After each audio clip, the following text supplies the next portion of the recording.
Hello, everyone. I am Storyteller. Thank you for visiting this peaceful place. I know you are looking for something soothing to help you fall asleep, and I am here to accompany you. If you enjoy, please give me a like and subscribe, and let me know where you are from. Thank you. Newton's cradle. Something was wrong. Fatally wrong. He couldn't grasp the reason for his anxiousness. As Clive stepped onto the platform at precisely 06:05 and 35 seconds, waiting for his early morning commuter train, something was wrong, he thought. Something was not right. In those moments in his life, his mind concentrated on an image of Newton's cradle. It was idle, motionless. The big brass orbs dangling from the brass cradle. All were stationary, passive, and still. But there was a sense of anticipation. The orbs were oscillating in anticipation of movement. One of the outside orbs to the left or right would start the motion, and then the orb would send all the others into a monotonous, endless click, clacking. When will one of them initiate the law of the conservation of energy, the transfer of energy, the two-way domino effect? Clive knew. He grinned with the image of Newton's cradle in the front of his mind. He could count time, the seconds, by the rhythmic striking of each brass orb in Newton's cradle. The kiss of the cold metal against cold metal. Click, clack. Energy converted into time. That's what made Clive special. Clive knew how to slow down time, to make it stop. "Don't you mess up now. Stay cool, stay calm," said the voice in his head. It was his imaginary friend, he had been told. Clive knew different. Mr. Black stepped onto the platform at 06:06 and 10 seconds. In his commuter uniform, his pressed suit was covered with an elegant cashmere and wool full-length overcoat and camel-colored scarf elegantly arranged on both sides of the coat, covering the lapels. His umbrella hung on his angled arm, held in position like a soldier on parade. "Morning, Clive," greeted Mr. Black. "Not so cold this morning." Then the hushed whisper as he passed by Clive to take up his normal position on the platform.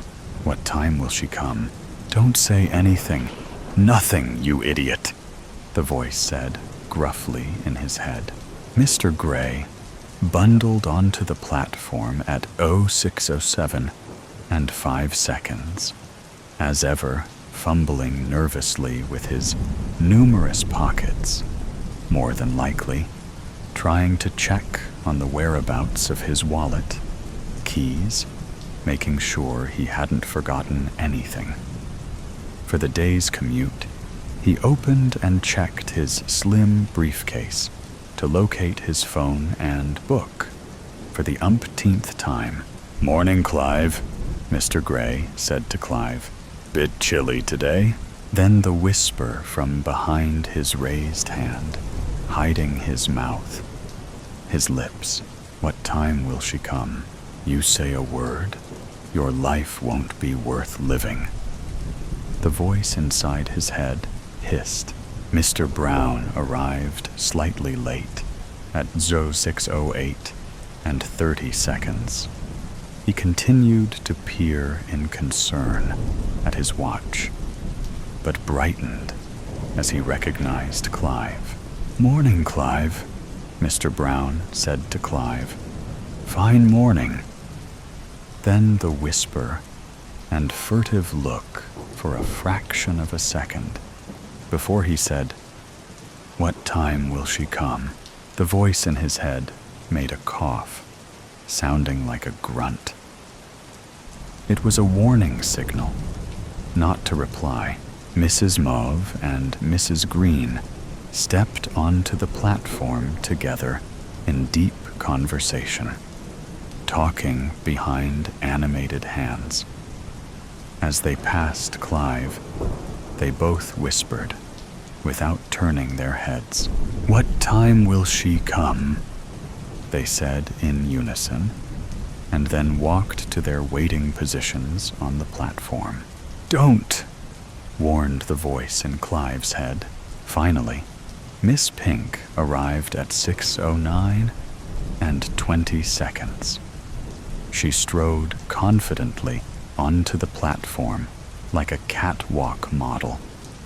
She knew everybody on the platform had waited for her entrance this morning. For all the waiting passengers, it was the thrill of the day she imagined. She walked with the same purpose as a model, a gladiator of hearts and minds. She imagined she was walking a straight line, walking directly, purposely towards Clive. And on cue, her timing was stage perfect. She winked flirtingly at Clive, the wink that meant, "Any time, I'm your license to promiscuity, buddy."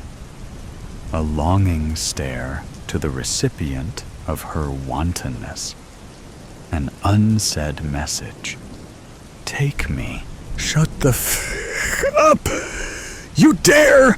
You just dare!" said the angry, slightly nervous voice in his head as Miss Pink passed Clive. She whispered like everybody else, "What time will she come?" He followed her path, looking enviously at her long, shapely legs, her tight backside. Everybody was in their normal position. They all started looking downline for sight of the commuter train to the right. The tunnel entrance to the left was a dark, black hole, like a large muzzle of a gun.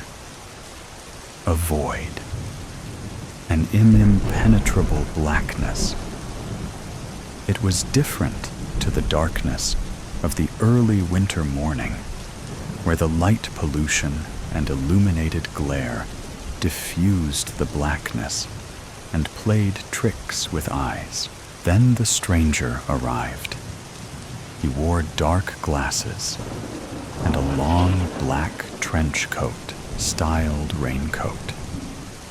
He looked around the platform and recognized Clive. He bowed his head and strode up to Clive.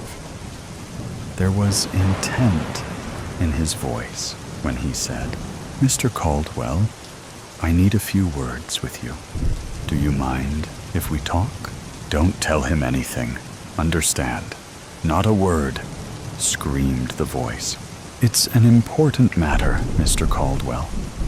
It's about your wife." The stranger in the long trench coat didn't finish the sentence. "Be careful now," said the voice with a menacing tone. Instantly, the golden orbs started to move in Newton's cradle. Click, clack, click, clack. The energy and counter-energy started to dance. Both the cradle and balls were shuddering, jerking in an erratic, crazed movement. "What time will she come?" said the stranger. He didn't whisper it like the others, but as the voiced question appeared in the hushed morning air, the stranger smiled a knowing smile. Clive thought he noticed a smirk. "Keep that mouth shut. Keep it shut." The voice in Clive's head was getting more than angry. It was becoming uncontrollable, insane. Click, clack, click, clack. The golden orbs had really started to move now. They were moving back and forth with the velocity of a funfair ride. Clive had forgotten the name of the ride. His brow started to sweat. His palms started to feel clammy. He felt nauseous. Bang! The explosion came from the black tunnel entrance. The impact, the latent energy of the explosion, was made more catastrophic as it was ignited from inside the tunnel. And then the trapped energy blasted outwards with more force at its mouth. The entrance, a titanic release of deadly energy. Huge pieces of masonry.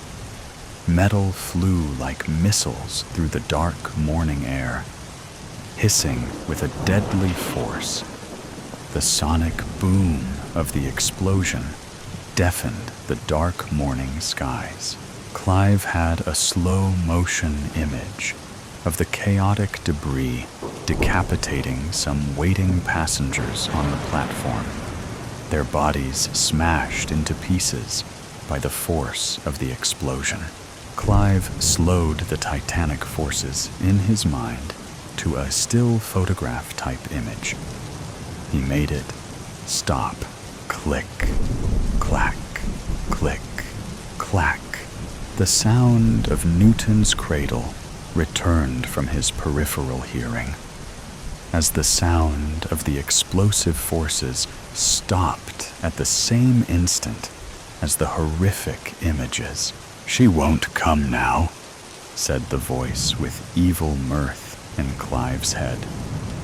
"She's gone forever." There was a sense of finality in the last words.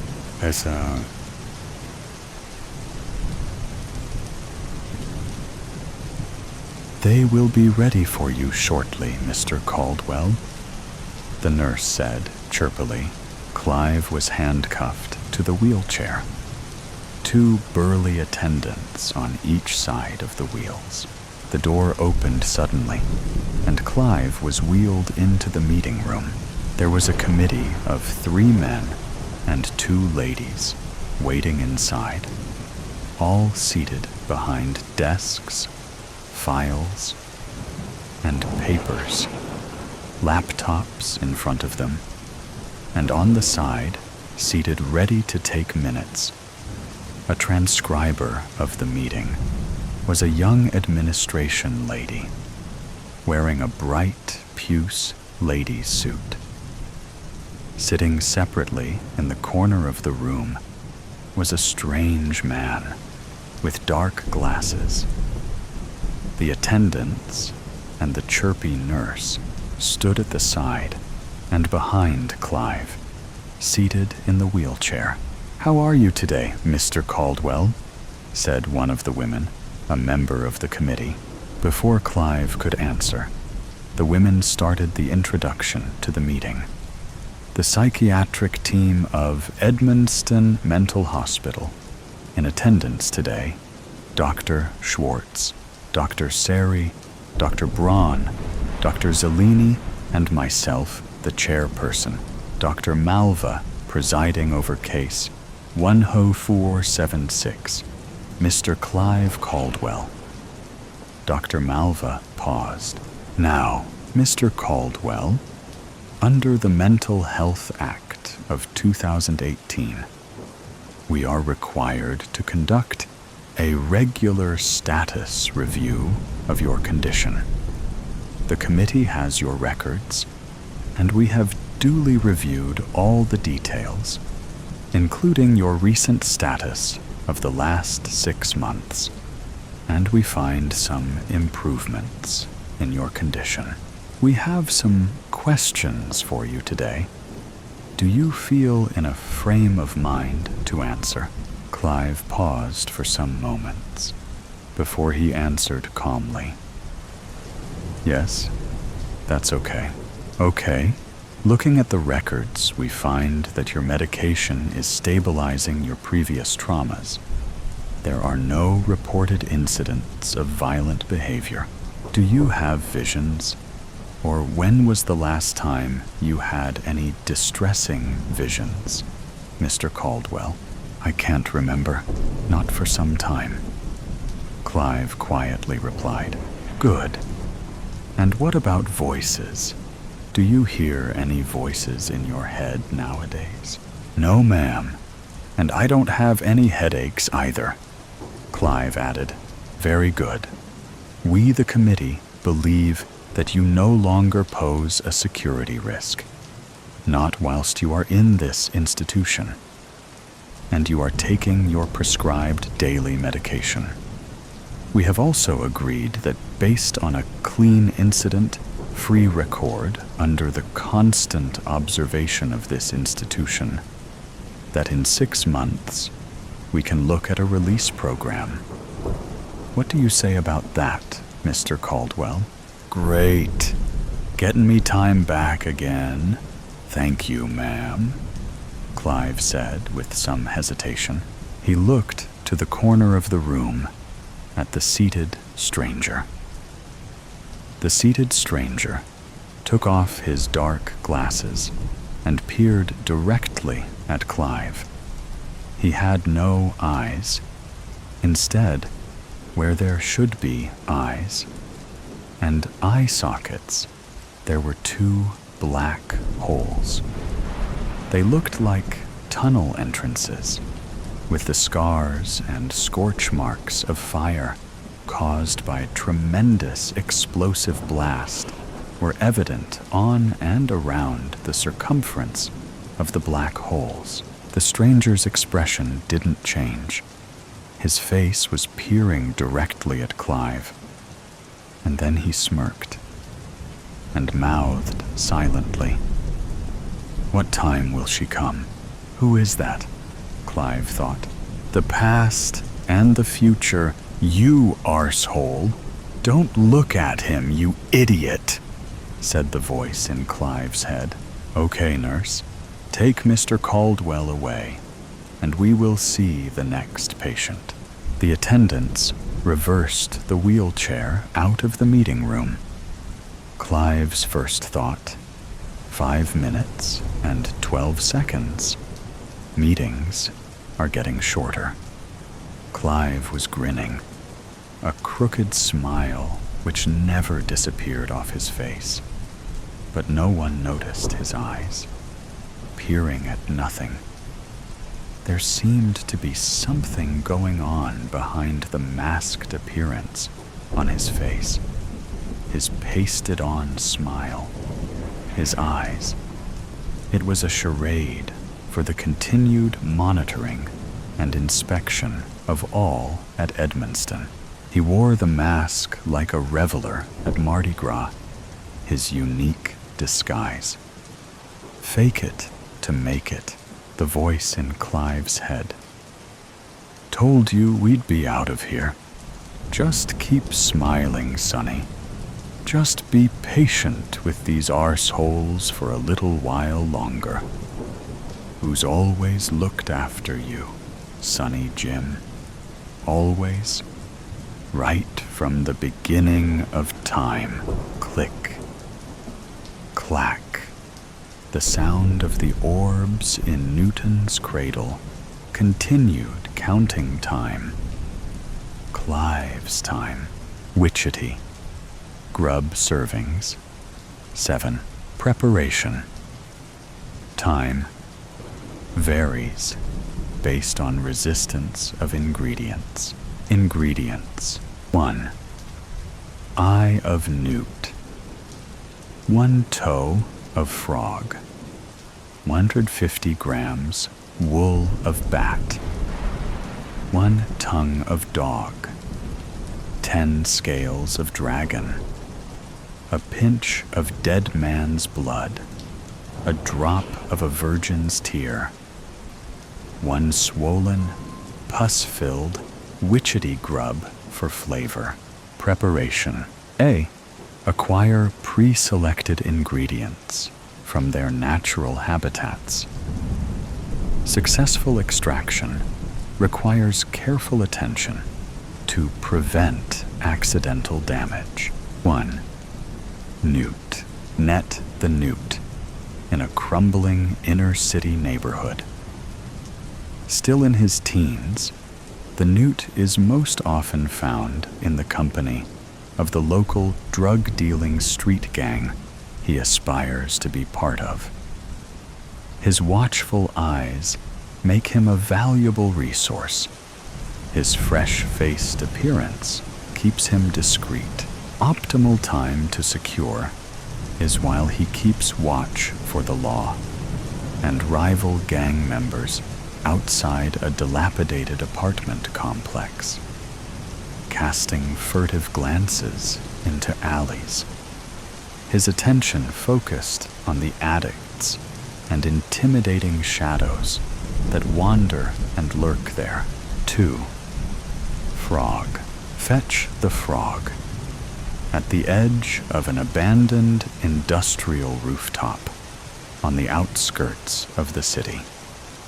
Her athleticism and powerful 20-something-year-old legs have made her a viral sensation, courtesy of elaborate, self-recorded parkour videos in which she scales buildings, leaps between rooftops, and climbs towering structures. The tattooed, shaven-head frog is at her most vulnerable while occupied with setting up her camera gear to record, having practiced her jumps, tested the winds, and psyched herself up for a stunt. 3. Bat. Bag the bat in the darkness and privacy of her lavish bedroom, whilst she slumbers in the soothing shawl of night. Her golden locks, the envy of all at her Ivy League university, will be glowing around her head like a halo on a Hungarian goose-down pillow, while she dreams of fame and stardom as a singer. Take care to wrap the bat's hair neatly around her head 3 times before removing her from her covers and spiriting her away through the unlatched window of her family's Haven Heights home. 4. Dog.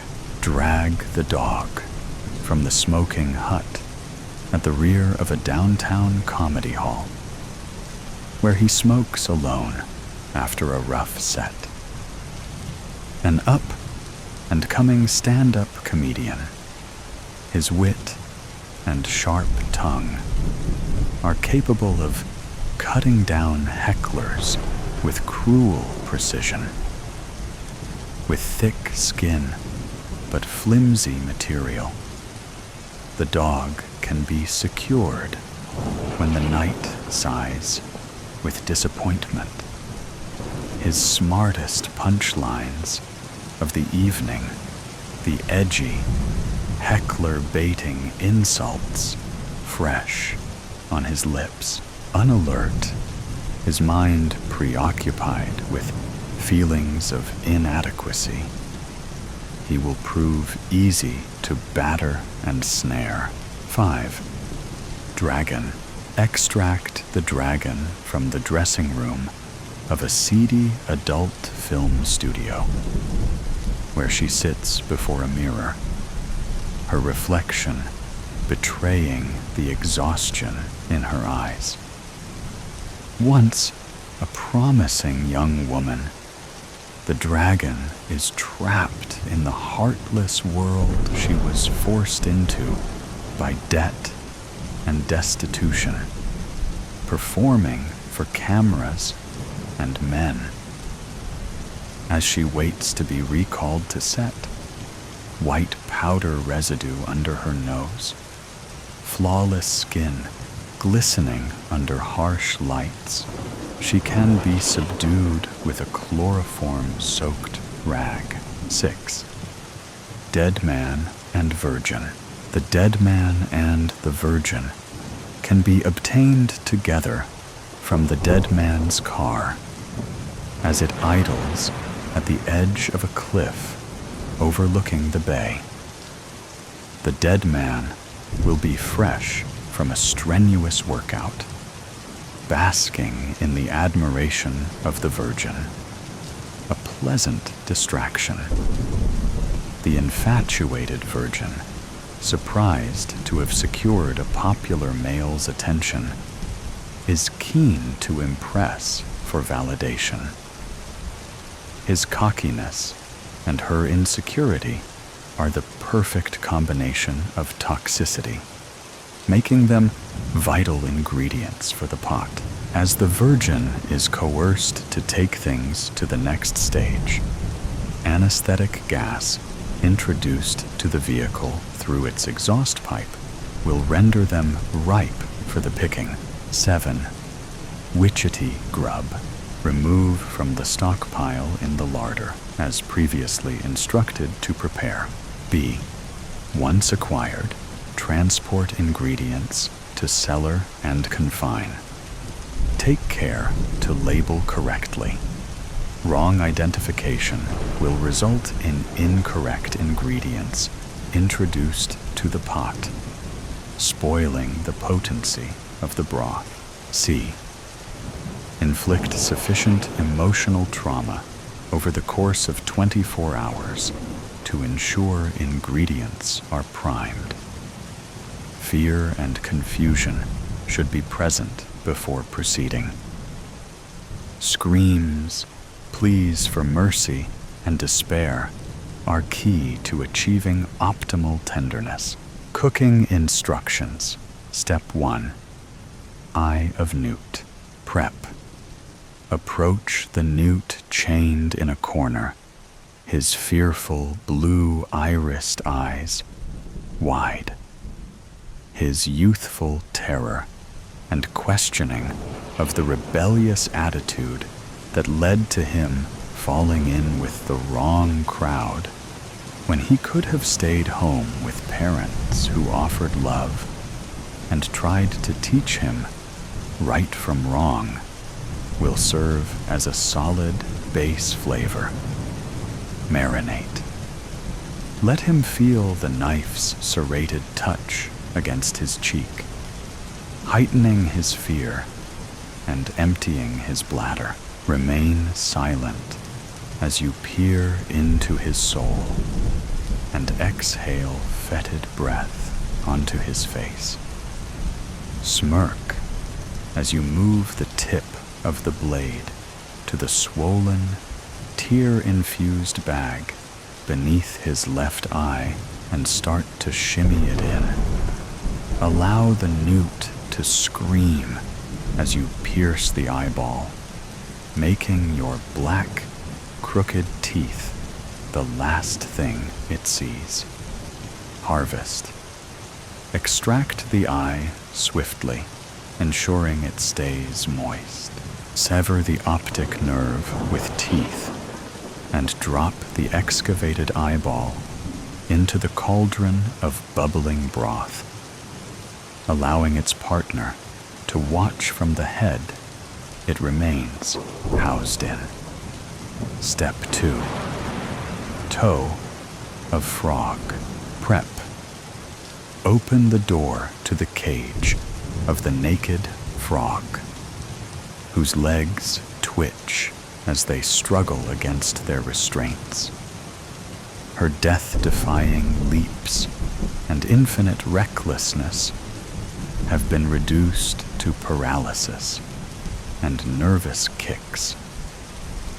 This now caged force of once unstoppable urban adventure will add a tangy zest to the mix. Marinate. Trace a wart-covered finger along the side of a foot then over each one of her toes, drawing out a series of gasps. Let her realize that no jump can save her as she shirks away. Grab the foot firmly and place the blade against its biggest toe, making it quiver and curl. Watch the frog's face contort and savor her cries as the knife digs deep into the skin. Harvest. Sever the toe at the joint. Allow it to twitch in your fingers as she cries in pain. Eyes locked on the almost insignificant but oh so important digit that aids with her balance. Drop the wriggling toe into the cauldron, letting its spasms add ripples to the broth. Step 3. 150 g of wool of bat prep. Release the bat from her crate and comb out her lustrous locks, tangled and matted from confinement. The scent of confusion and fear for her life is sickly sweet, but the odor of her wounded pride outweighs it.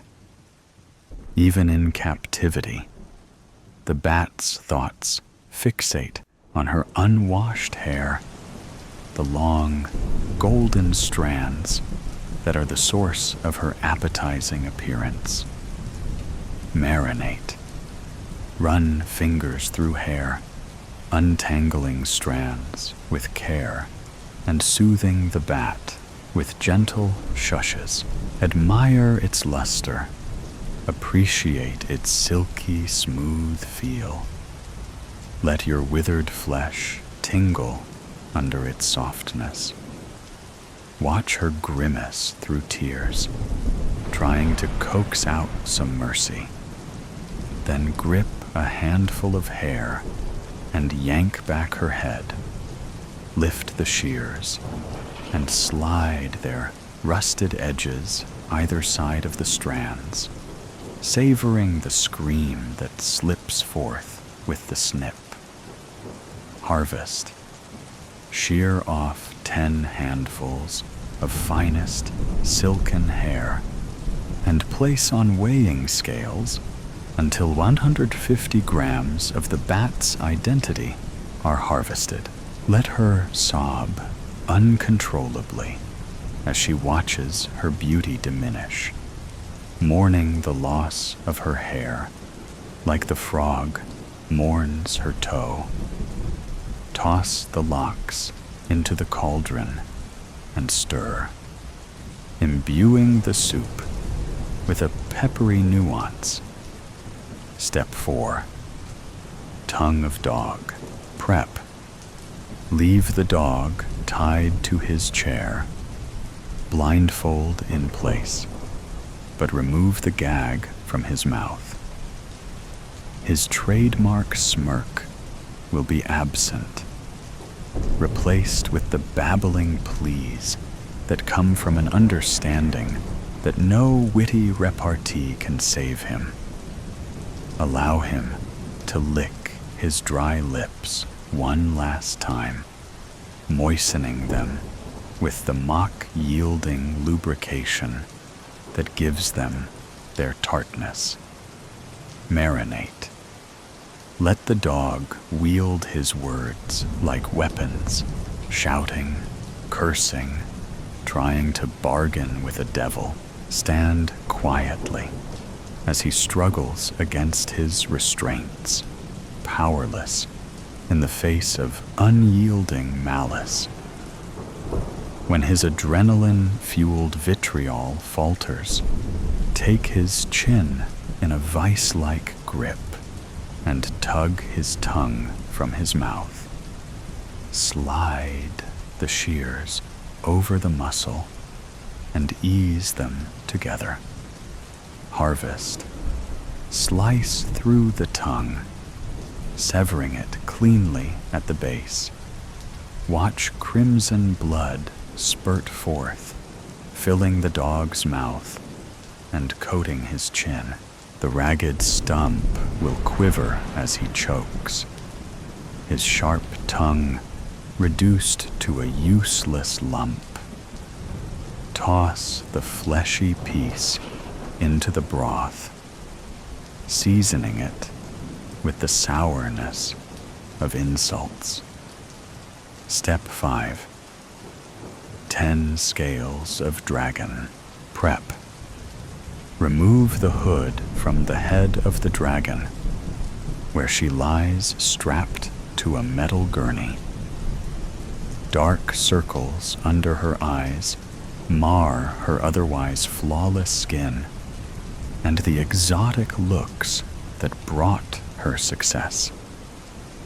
Her fingers tremble from the withdrawal, gnawing at her veins, while the makeup caked on her face fails to conceal the bitterness that came from a life she never wanted. Bitterness that will add complexity to the brew. Marinate. Stand behind the dragon and caress her cheeks, pressing into plump, pillowy skin. Feel her body freeze as your nails scratch the surface. Hear her breathing quicken as she wonders what new hell is about to unfold. No words will leave her lips, even when the razor is brought into view and left to hover over her nose. But the flicker of horror in her eyes will betray her terror. Bring the blade down and slice through her supple cheek like butter. Harvest. Carve 5 1/3 strips of skin from each cheek. As her flesh peels away, suppressed screams will at last fill the cellar, and blood will soften the dried-up makeup on her face. Drop each strip into the cauldron, watching as they sink into the broth, the beauty that defined her, infusing the mixture with a savory depth. Step 6. A pinch of dead man's blood. Prep. Circle the dead man as he dangles from a meat hook, kicking and thrashing. This man, this bully, this self-obsessed, so-called alpha male who has spent his life stepping on others, viewing women as objects and treating people as conquests, will add an acrid taste to the blend, which, when balanced with the richness of the other ingredients, will create something truly sensational. Marinate. Lunge from the front and use shears to cut his shirt from waist to neck. Expose chiseled abs and toned chest, then replace shears with dagger and start to stab. Apply slight pressure at first, tenderizing the flesh with shallow punctures, enough to extract delicate beads of blood. The dead man's bravado will crumble as the jabs become deeper. Wait for the realization that he cannot escape to appear in his eyes. Then draw the dagger back and plunge it with full force into his chest. Harvest. Guide the blade through ribs into the dead man's heart. Watch the fire in his eyes fade as his life-giving treacle spills out. With the dagger protruding from his chest, hold a tarnished teaspoon close to the wound. Wait for his last wheezing breath to rattle out, then catch a drop of syrup in the spoon, drizzling it into the cauldron to add pungency. Step 7. A drop of virgin's tear. Prep.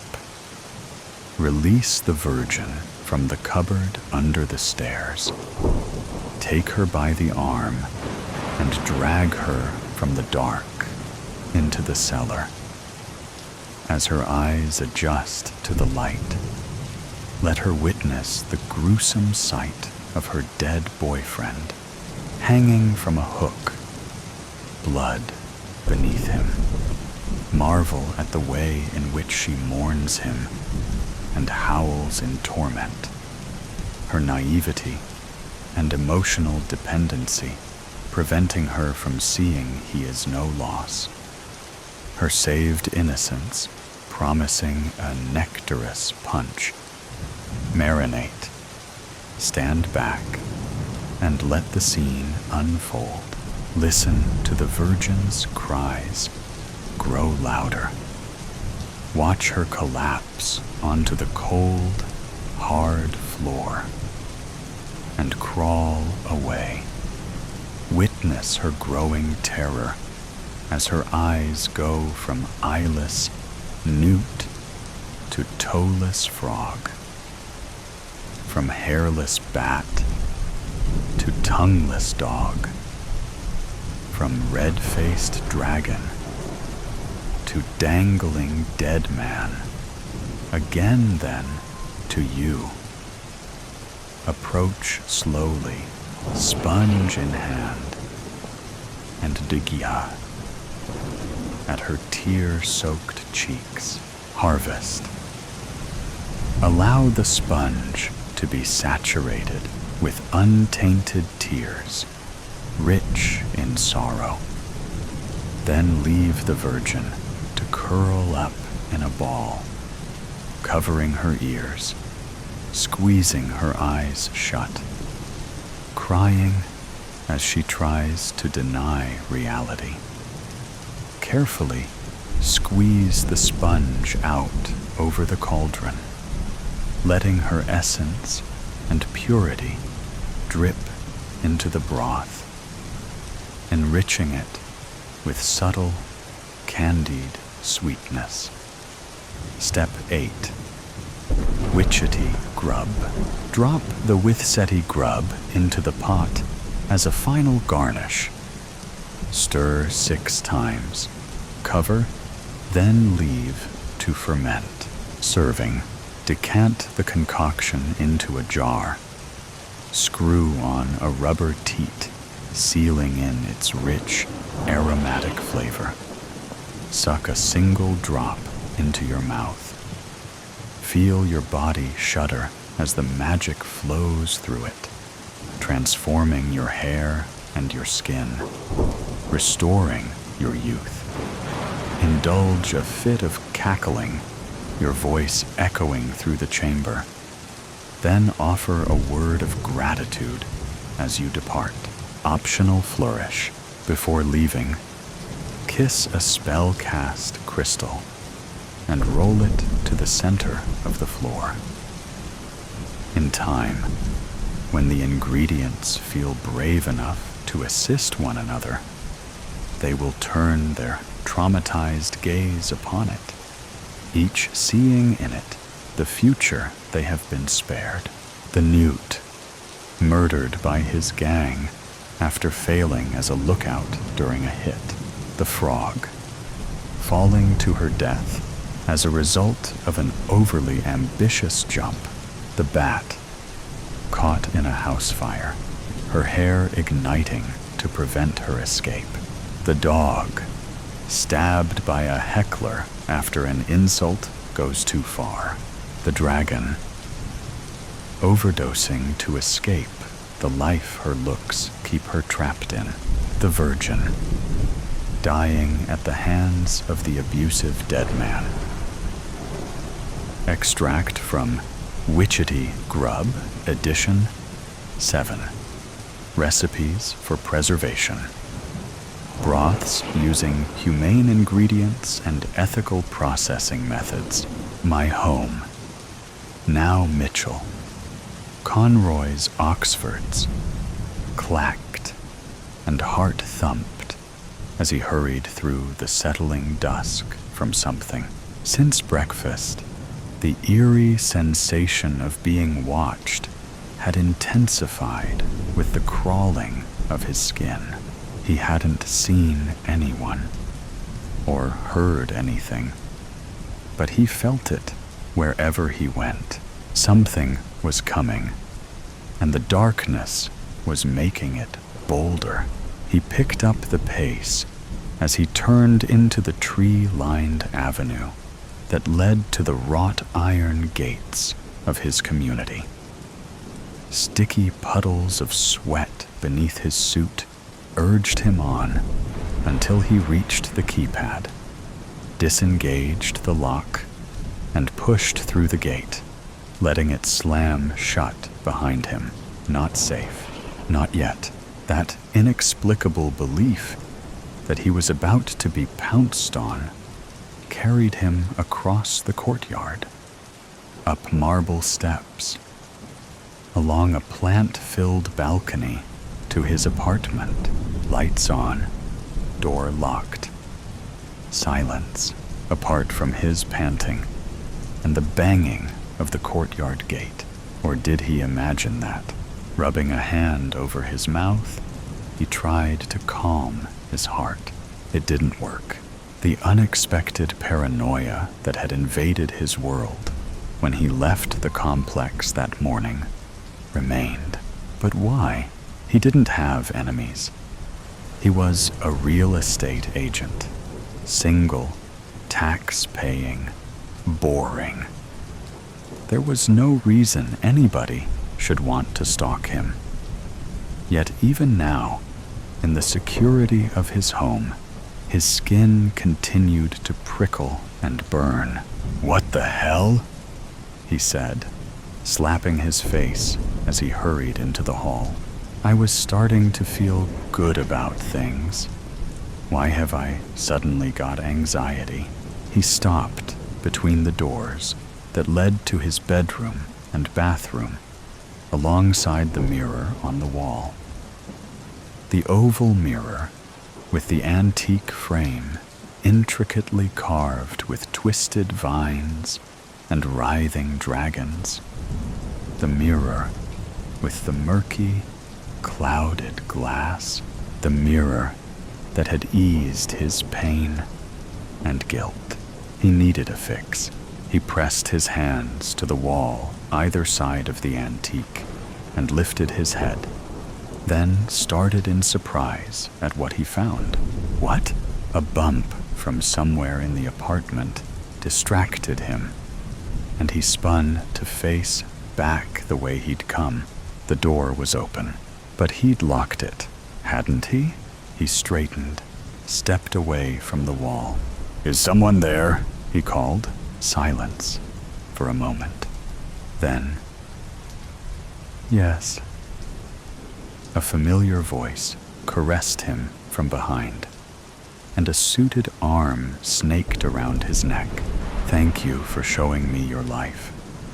This is my home now."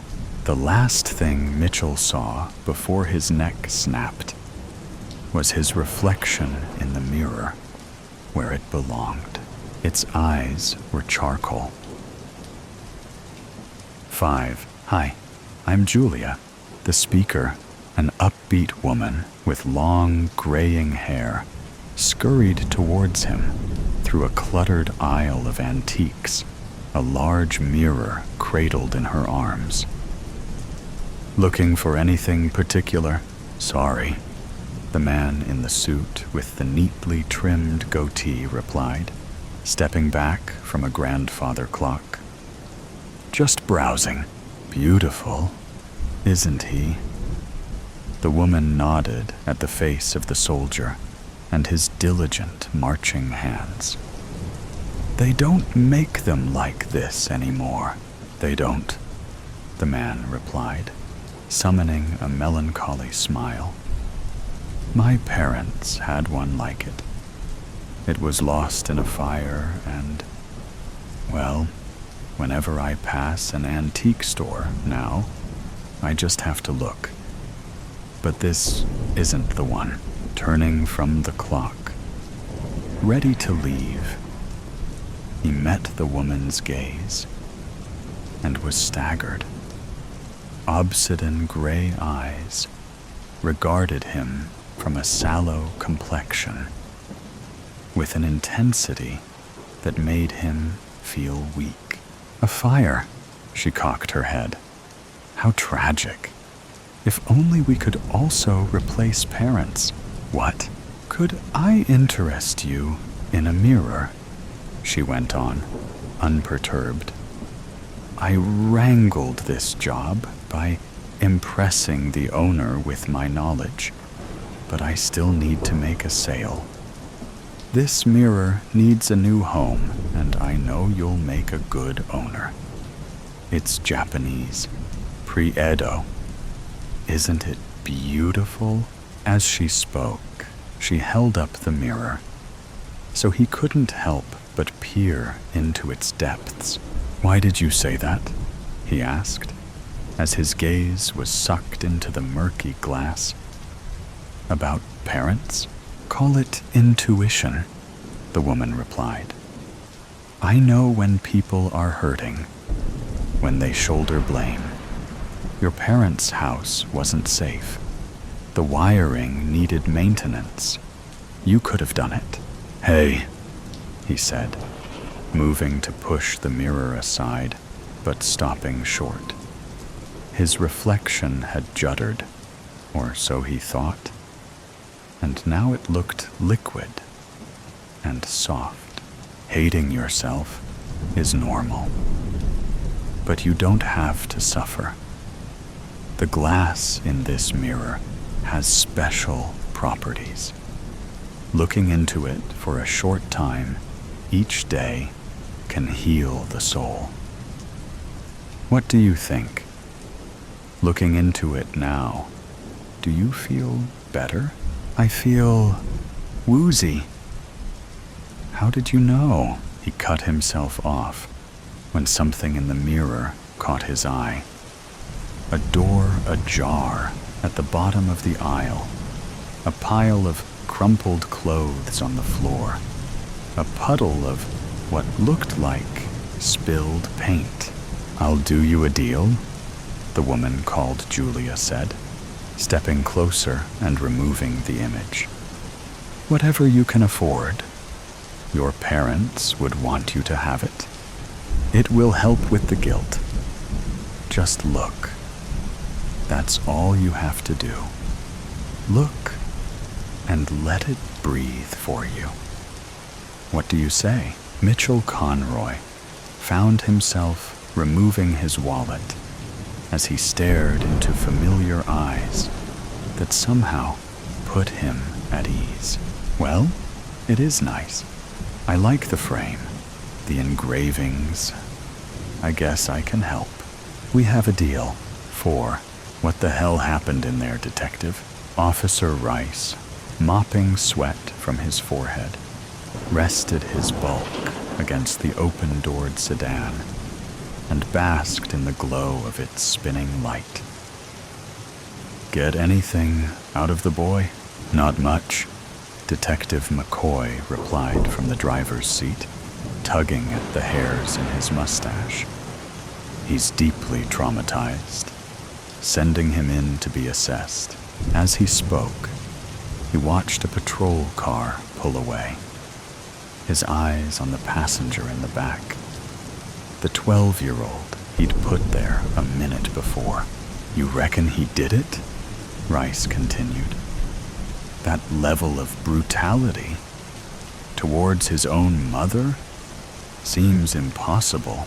McCoy pushed himself out of the vehicle while Rice refolded his hanky. Nearby, crime scene investigators were wheeling a covered gurney from an apartment block.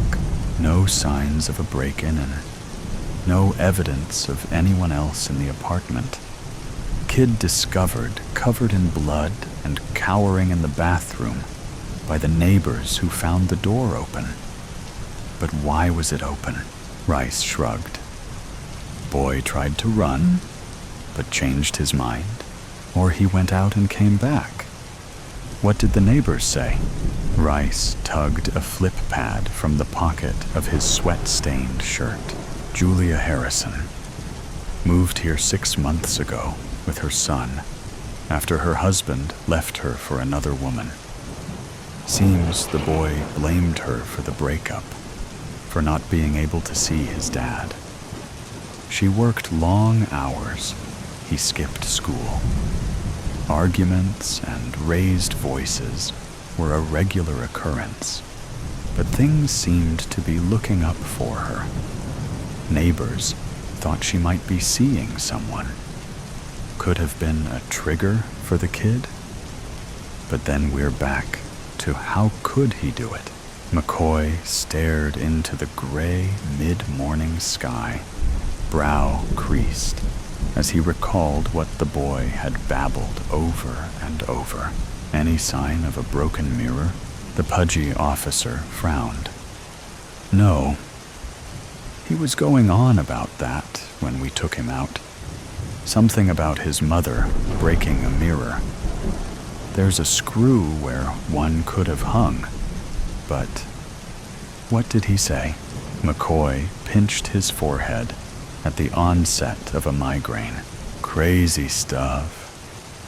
Said his mother did it to herself, with glass from a broken mirror. He said it was cursed. Said whenever he looked in it, the person looking back wasn't him. Well, there you have it, Rice said, tucking the pad away. Complete mental break, just when you think you've seen it all. McCoy hummed as he watched the remains of Julia Harrison be loaded into the back of an ambulance. He wasn't so sure. He'd looked into the kid's eyes, recognized his fear.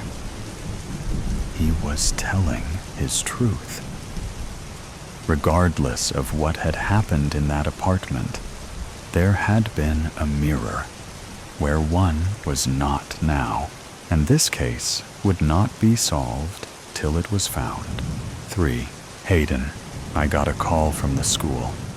They want me to go in, again, stepping around discarded clothes and empty soda cans. Julia opened the curtains in the dimly lit bedroom before turning to her son, who was lying in bed on his phone. Hayden, are you listening? No, he snapped, jumping up and storming out of the room. Why should I? You don't listen to me. You have to go to school, Hayden. It's the law. And it would do you good to make friends. I told you. I'll go to school in Riverton, not here. I hate the mouth-breathing morons in this shithole. All I get is weird looks and whispers. Sending you back to Riverton is not an option.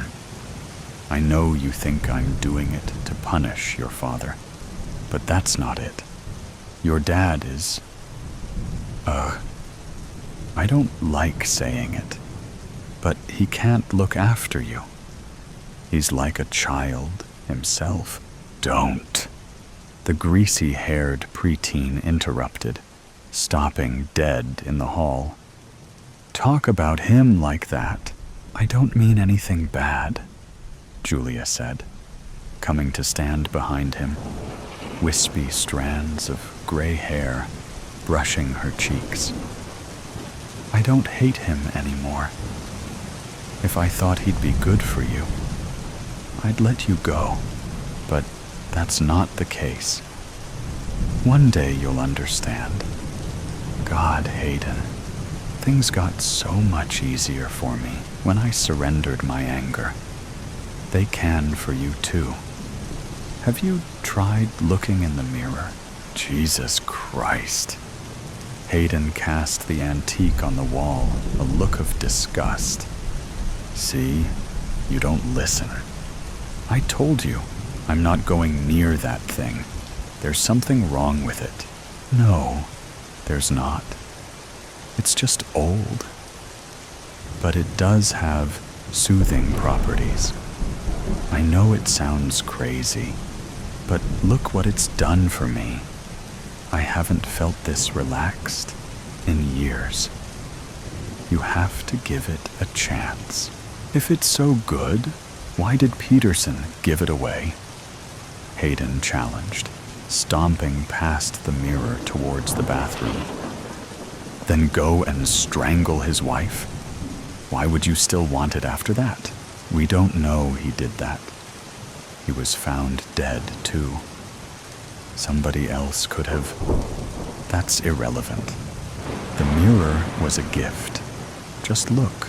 Hayden, at the bathroom, groaned when he saw his mother had taken the mirror from the wall and was coming towards him. No, as much as he tried not to look, he couldn't avoid making eye contact with a version of himself that made his skin crawl. Get away!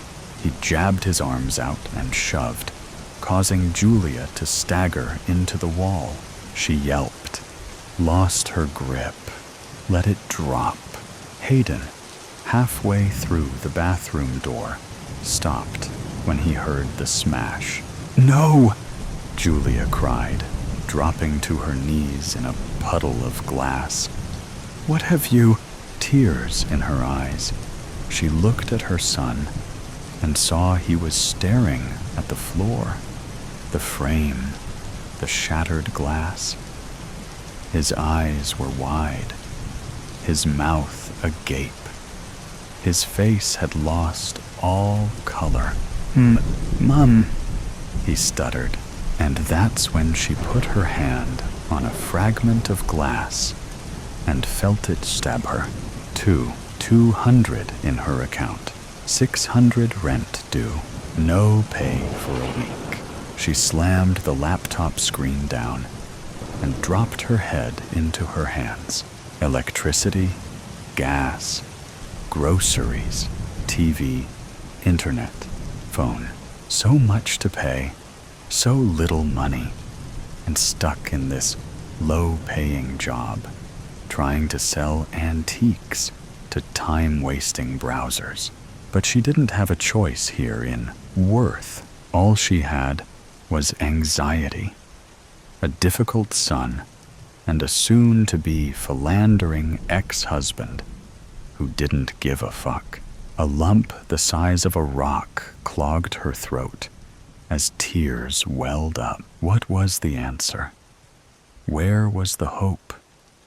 How could she?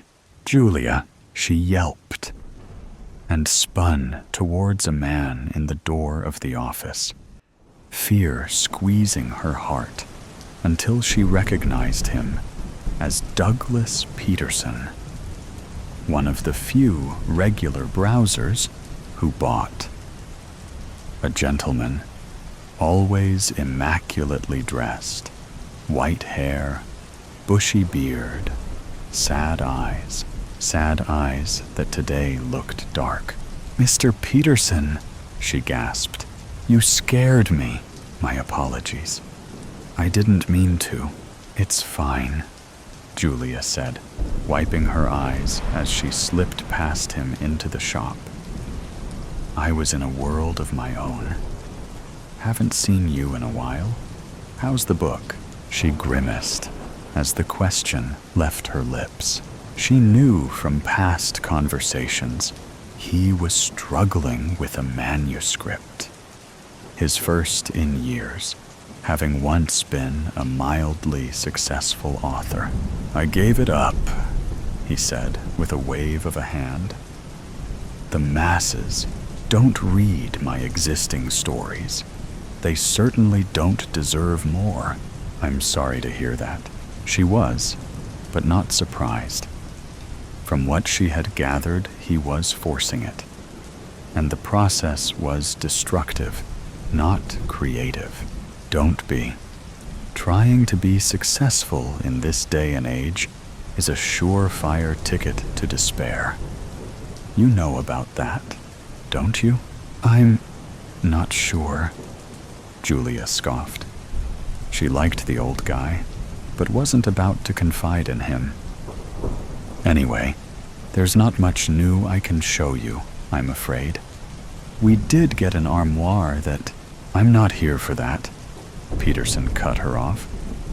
I'm going on a trip with my wife. Before I go, I wanted to give you this. He stooped to retrieve something Julia hadn't noticed.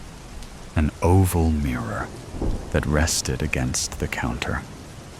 Carved vines and dragons twisted together within a tarnished frame that had once been lustrous gold, and its glass was home to murkiness and shadow, something small, to thank you for your kindness these last few months. That's hardly small. Julia alternated her gaze between Peterson's face and her own, staring back from the glass. I couldn't. Of course you could. I can't take it with me. And it's a shame to leave it where it won't be of use. It's special, you see. Its glass has soul-cleansing properties. I know that sounds strange, but it's helped me out of more than one hole. And I know you're in a hole, too. It needs a new home. You'd make a good owner. Take it. Look into it. Let it breathe for you. She opened her mouth to object, but her reflection shuddered, like it was shaking its head. And something curiosity, intrigue, made her think twice. Soul cleansing? Well, we all could use some of that. It will make you feel better. Trust me. Take it. It's a gift. That's very nice of you, Mr. Peterson. I don't know what to say, except, why not? 1. Douglas sat in his study, staring into the mirror, his mysterious Japanese mirror, which he'd received as a gift from his archaeologist brother-in-law some weeks before. A timely gift that had freed him from writer's block, imposter syndrome, and depression. It was ugly, with tarnished gold edges and clouded glass. But he didn't care. He didn't care about much anymore. Not his writing, not his savings running out, not his wife, pushing him to betray his ideals by churning out crap. Since the mirror had arrived with a note about how it could nurture and heal strained souls, nothing seemed to matter except the solace he found in its reflection. The more he looked, the more relaxed he felt, and the more certain he became that nothing could interrupt his... For God's sake, Douglas, stop staring into that thing. You haven't written in days. His wife's reflection appeared behind his, scowling, while his only smiled. It's okay, Shell. There's no need to write. Not when I have nothing to say. Well, you better think of something. We need money. I'm sick of scraping by on the pension. You need to write a book. Damn Richard for sending you this hideous thing. What was he thinking?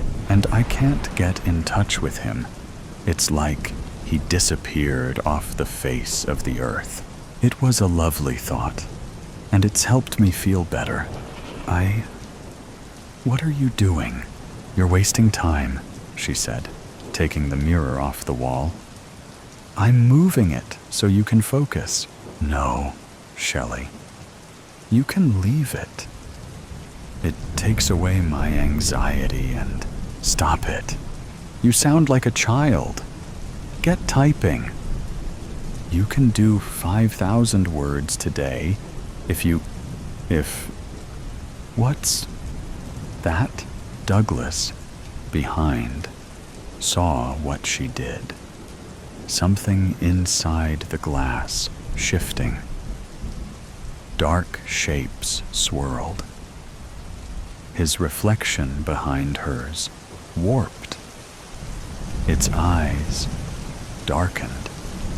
It seemed to lean forward, and then, like a mirage, two shimmering arms slithered forth, and silver hands closed around her neck.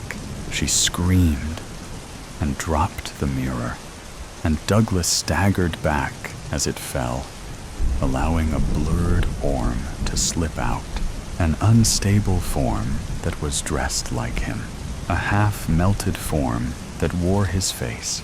It stepped out of the glass as the mirror landed, its surface rippling and blurring as it broke Shelley's neck. Douglas clutched his chest and collapsed. The thing that looked like him released his wife, let her crumple to the floor, picked up the mirror. Douglas rolled onto his front, chest tightening, started to crawl towards the door. Wait, his own voice said, and he loosed a feeble cry. I want to thank you. The impossible thing, now solid, stepped in his way. It lowered the mirror before him, its charcoal eyes bored into his soul. Thank you for showing me your life, it said, and Douglas's head flopped onto his arm. His eyes came to rest on the mirror. Its glass didn't show his reflection, because his reflection was out. This is my home now. Douglas Peterson's heart gave out, and darkness claimed him. Past Imperfect W. Mentions of mental and physical abuse. Bill sat bolt upright in the hotel bed, heart pounding to a familiar refrain. The dream had reasserted itself with a vengeance from the moment he'd seen the updated list of people attending the conference. One name had stood out. Dake Scratchard was the name of the boy who'd haunted Bill Brown's life more years than he cared to remember. Dreams fueled by past memories disturbed his nights when equal amounts of dread and fear surged through his veins, rendering him helpless. As always, the nightmare was a variation on a theme. In it, Bill was a teenage boy running from the gang. He often came close to evading capture, but at the last minute tripped over his shoelaces or some other encumbrance. Then he found himself falling flat on his face outside the old school toilets, the inner doors of which rose up like whited sepulchres. Up close, he could see every cell of his tormentor's face. Ginger needs to be taught a lesson, came out of that hate-filled mouth. A bully, aided by his contemptible band of followers, with their menacing chants of Ginger, Ginger, Ginger. Even now, their words filled the corridors of his mind like a background hiss. No! The sound seemed to come from somewhere outside, as if it belonged to someone else. Not him. You're just begging for it, Billy Ginger. If the teachers won't correct you, we must do it for them. Billy knew no teacher would come. They were never there when you needed them. In any case, the gang always had some lackey watching out.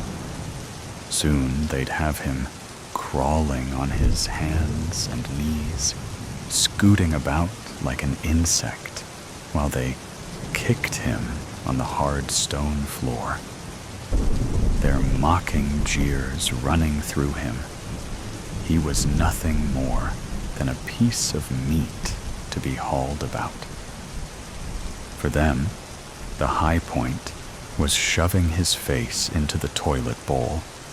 The stench was the least of it. Clinging for support, he tried to keep everything tight shut while they flushed. Knowing he could not hold out for long, he spluttered to be let go. Then, just as he was about to give up, a final flush signaled his release. He was pulled up, squirming like a rat from a sewer, and left heaving on the floor. For a few minutes, he lay there curled and defenseless, all resistance gone, until the next time, and the time after that. Something so primal, so feral. He could smell it now. Even after all this time, he was defined by it, as if the abuse had become part of a warped pattern of D and A, making him only half human. But somehow, he'd known he was worth more than that. At least his dog seemed to think so. Through it all, the only thing that kept Bill going was the thought of the black Labrador faithfully waiting in the porch. Back home, Kelpie licked away the wounds and salt tears, stayed beside him till the pain subsided. Without Kelpie, he would not have survived, for the purity of a dog's heart knows no bounds. Switching on the bedside lamp, Bill waited until his breathing steadied. Coughing, he climbed into a dressing gown and stepped out onto a small balcony. In the courtyard below, the air was prescient with a damp chill. A few lone trees were scattering leaves marking the onset of winter. Inhaling a sneaky cigarette, Bill considered his options. It had all happened so long ago, yet the dream had reignited the past, making him feel he could never escape its clutches. If Bill recited the facts of his life enough times, he almost convinced himself of their worth. On paper, he'd worked hard, got married and divorced, and had a son he barely saw. He'd mostly married his wife to please his father because she came from a better background, and look where that had got him. It wasn't his ex's fault if along the way he'd supplemented whatever was missing with a few women he was physically attracted to, but not much else. In the end, it had been like ships passing in the night, all except for Bella. With her, he'd come close to casting a loveless marriage aside. But in the end, something had stopped him. The risk of getting it wrong had been too great, but all that was in the past. Although Bella had recently returned to the company where they both worked, albeit in a less demanding role, he rarely saw her these days. And according to rumors, She was now with someone in the shower. Bill imagined washing the past down the plug hole. Soon he planned to do just that. The only fly in the ointment, of course, was Bella. He wasn't sure whether she'd be attending the conference. Really, bumping into her was the least of his worries. But if he did, so be it. He hadn't actually seen her name on the list of attendees, so it seemed unlikely. Overall, it would be easier if she didn't attend, because that afternoon, Bill was making his first big speech in his new role as Regional Operations Manager.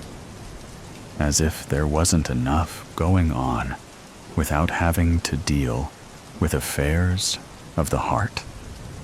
The speech, eagerly anticipated, was expected to be the highlight of the day. In the hotel room, examining the set of knives his father had given him as an 18th birthday present, Bill was confronted by powerful emotions. Before him were a dazzling array of sharp pieces, all with wooden handles for an extra firm grip. It was almost pleasurable selecting the one with the pointed end. He carefully placed it in a sheath and adding it to a concealed section of his briefcase. In the mirror, he observed hair that was thinning a little at the sides. Other than that, it was still thick and brown, with just a hint of chestnut. Impressive in a well-cut suit, he was tall enough to be considered distinguished. To some, his features might be regarded as handsome. His eyes, however, were preternaturally bright. Sighing deeply, he exited the room.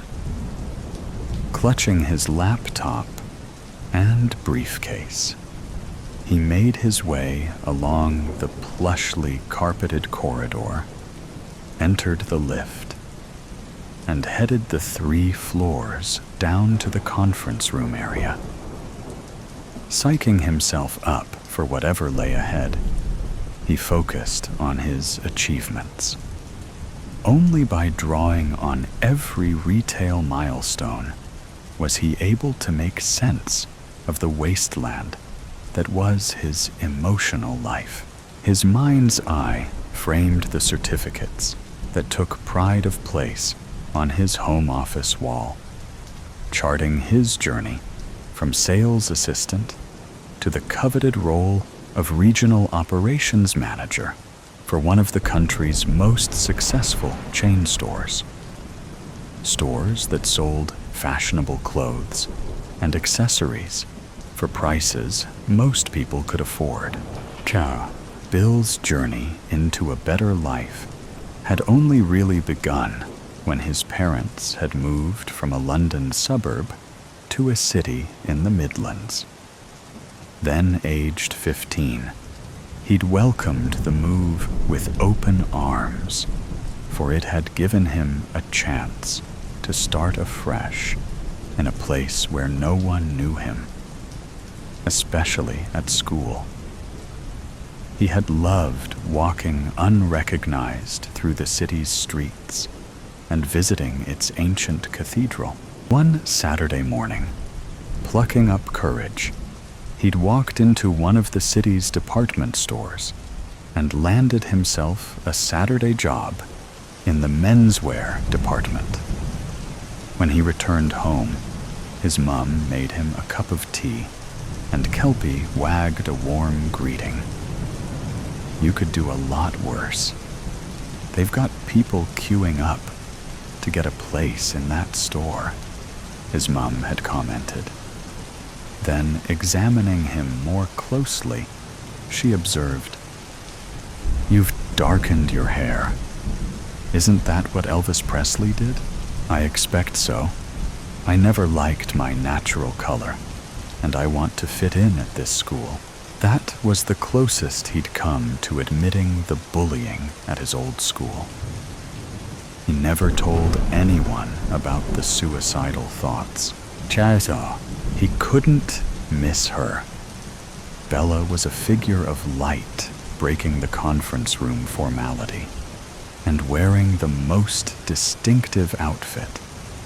To him, she was the classiest person there, surrounded as she was by an adoring team of managers at one of the middle tables. Distracted by her presence, he could hardly wait for a chance to speak to her. The chance came while she was lining up to choose from a tray of canapes during the lunch break. I wasn't expecting you to be here, Bella, he said. I wasn't expecting to be here, but there was a change of plan. It's so good to see you. He found himself saying, well, I missed the company and the people. I wasn't the right fit for the new position, even if it was a promotion. It seemed fortuitous when my old vacancy came up again. So, you didn't have a problem with going back to your old role? There's no need to avoid using the word demotion. I won't be offended, she laughed.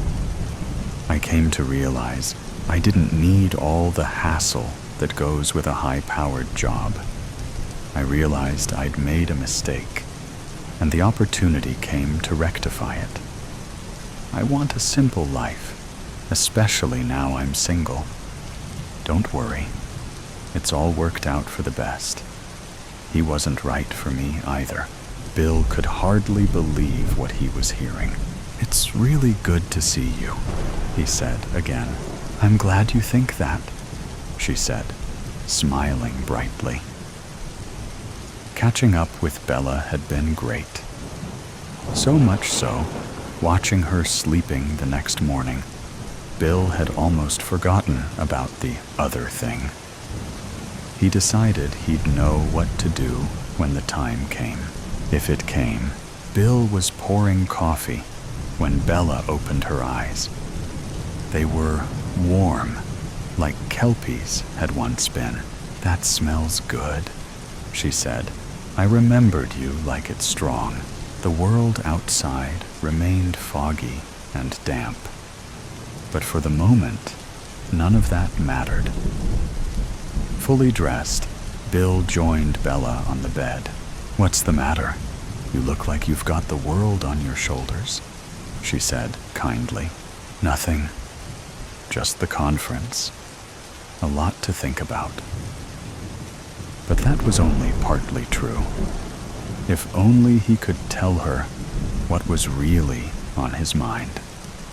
Part of him wondered whether meeting Bella again was purely coincidental, or a sign he should let the past go, once and for all. He might have said more, but then the phone rang. Good luck with the speech. Not that you're going to need it, Bella said, getting up and kissing him. Down. On the way to the conference room, Bill overheard a conversation between two hotel staff members. Are the cameras still out? Only on the 3rd floor. Also, the ones by the bathroom. They're down, too. Okay, not good. How long before they are fixed? A few hours at most. Maintenance will get it sorted. It won't affect the general running of things. Bill felt almost disappointed to hear the news about the cameras. After his night with Bella, he'd been on the verge of scrapping his original plan. Now fate seemed to be pulling him back, yet he still hadn't come across his nemesis. About 40 minutes into the second day of conference, a man best described as nondescript entered the hall. Head down, he weaved his way to the numbered seat. Bill clocked him, and his heart sank. Something of the man's stance reminded him of Dake Scratchard grown older. But was it him? He couldn't be sure. 2 hours into the conference, during the talk on sustainability, the man scurried towards one of the exits, and all doubt vanished. Shriveled he might be, but it was definitely Scratchard, galvanized into action. Bill left his seat and headed for the nearest exit. Gripping his case so tightly his fingers hurt, he followed the figure until he disappeared into the bathroom. Unless he had to, Bill generally avoided public bathrooms. But this was going to be the exception. Adrenaline flooding through him, he quietly opened the door and stepped inside. Other than a pulsing through his ears and the sound of a dripping tap, all was quiet. Then he heard a retching coming from one of the cubicles. A minute later, the door opened and Scratchard stepped out.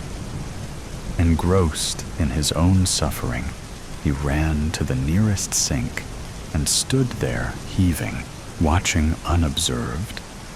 Bill was torn between revulsion and an intense hatred. Mostly, he was seized by a hatred for all he'd been put through, overcome by a rage for the way this pathetic being had ruined so much of his life. It was too late to change his mind now. The die was cast. Gripping the knife, he advanced, his anger rising to a peak. Suddenly, the bathroom door sprang open, and to his astonishment, Bella entered. She came and stood behind him, putting her arms round his waist. Then, opening his fist, she carefully removed the knife from his hand and put it behind her back. "It's not the answer," she whispered, hurriedly placing it in her bag. It all seemed to happen in slow motion. The atmosphere in the room shifted. Startled out of his sickness, Bill's childhood enemy locked eyes with his victim in the mirror. Both men were shaking, one from the effects of illness, the other from the horror of what might have been. "What the hell?" Scratchard broke out. Then there was a flash of recognition as the years fell back. "Surely not. I wasn't sure if it was you in the meeting. Probably because your hair is different. But it's Ginger Bill, isn't it? Only the last time I saw you." The words trailed off, vanished into the unknown. "But you never did see me," Bill said through gritted teeth.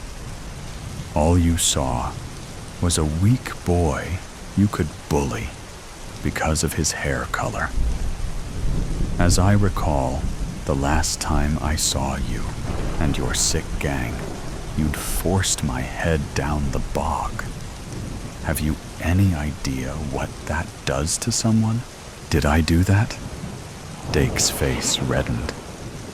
"I was a bit of a jerk in those days. If it's any consolation, life hasn't exactly treated me well. As you can see, I'm not a well man." The edges blurring, Bill felt the first stirrings of pity. "What's actually wrong with you, Scratchard?" Calling him by his surname felt like a minor victory. He'd never dared call him anything in school. Dake shook his head despairingly. "If it's not one thing, it's another these days. I had heart trouble a few years ago, and now this. I keep having to running to the toilet and have a raging thirst. You need medical attention, Bella said unexpectedly. You're showing all the signs of severe diabetes. My father got like that before he was diagnosed. 10 minutes later, Bill was sitting with his childhood tormentor in the lobby, waiting for assistance. I'm sorry for making your school life hard, Dake muttered, unable to meet Bill's eyes. It was worse than that. You bullied me to the point I didn't feel life was worth living. Why did you? I need to know, Bill demanded. Dake searched what remained of his soul for answers. I don't know, he admitted at last. Maybe it made me feel more in control. Life was miserable at home, and at school, I was somebody in front of the other kids. The rest of the day passed in a blur. But Bill somehow found the strength to get through his talk. He got a good reception at the end, and he couldn't help noticing Bella was clapping the hardest. What made you come into the bathroom like that? He asked her much later. I couldn't believe it when I saw you there. You kept saying his name in your sleep, saying you're dead over and over. I haven't forgotten the nightmares you had when we were together before. Imagine what would have happened if you hadn't appeared, Bella. It doesn't bear thinking about, she said. If you want us to make a go of this, you've got to promise me you're going to get help. The past will always get in the way if you don't. It turned out to be an easy promise to keep. More than a year after that fateful encounter, the terrible dreams are a thing of the past. Though his old enemy is hardly on Bill's Christmas card list, he no longer regards him as a threat. Now Bill dreams of walking through the park with Bella, taking it in turns to throw a ball for their new dog. Somehow, he feels very close to achieving it. Past Imperfect, Bill sat bolt upright into the hotel bed, heart pounding to a familiar refrain. The dream had reasserted itself with a vengeance. From the moment he'd seen the updated list of people attending the conference, one name had stood out. Dake Scratchard was the name of the boy who'd haunted Bill Brown's life more years than he cared to remember.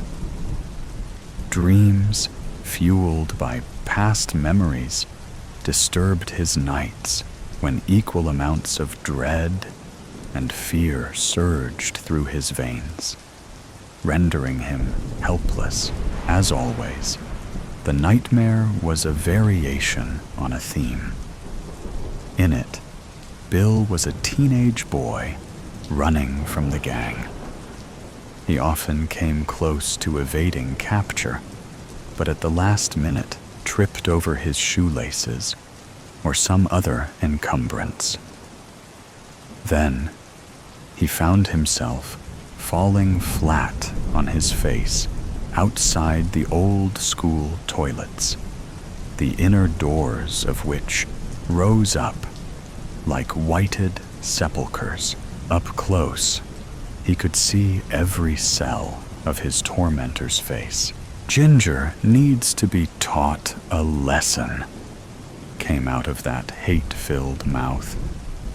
A bully, aided by his contemptible band of followers, with their menacing chants of Ginger, Ginger, Ginger. Even now, their words filled the corridors of his mind like a background hiss. No.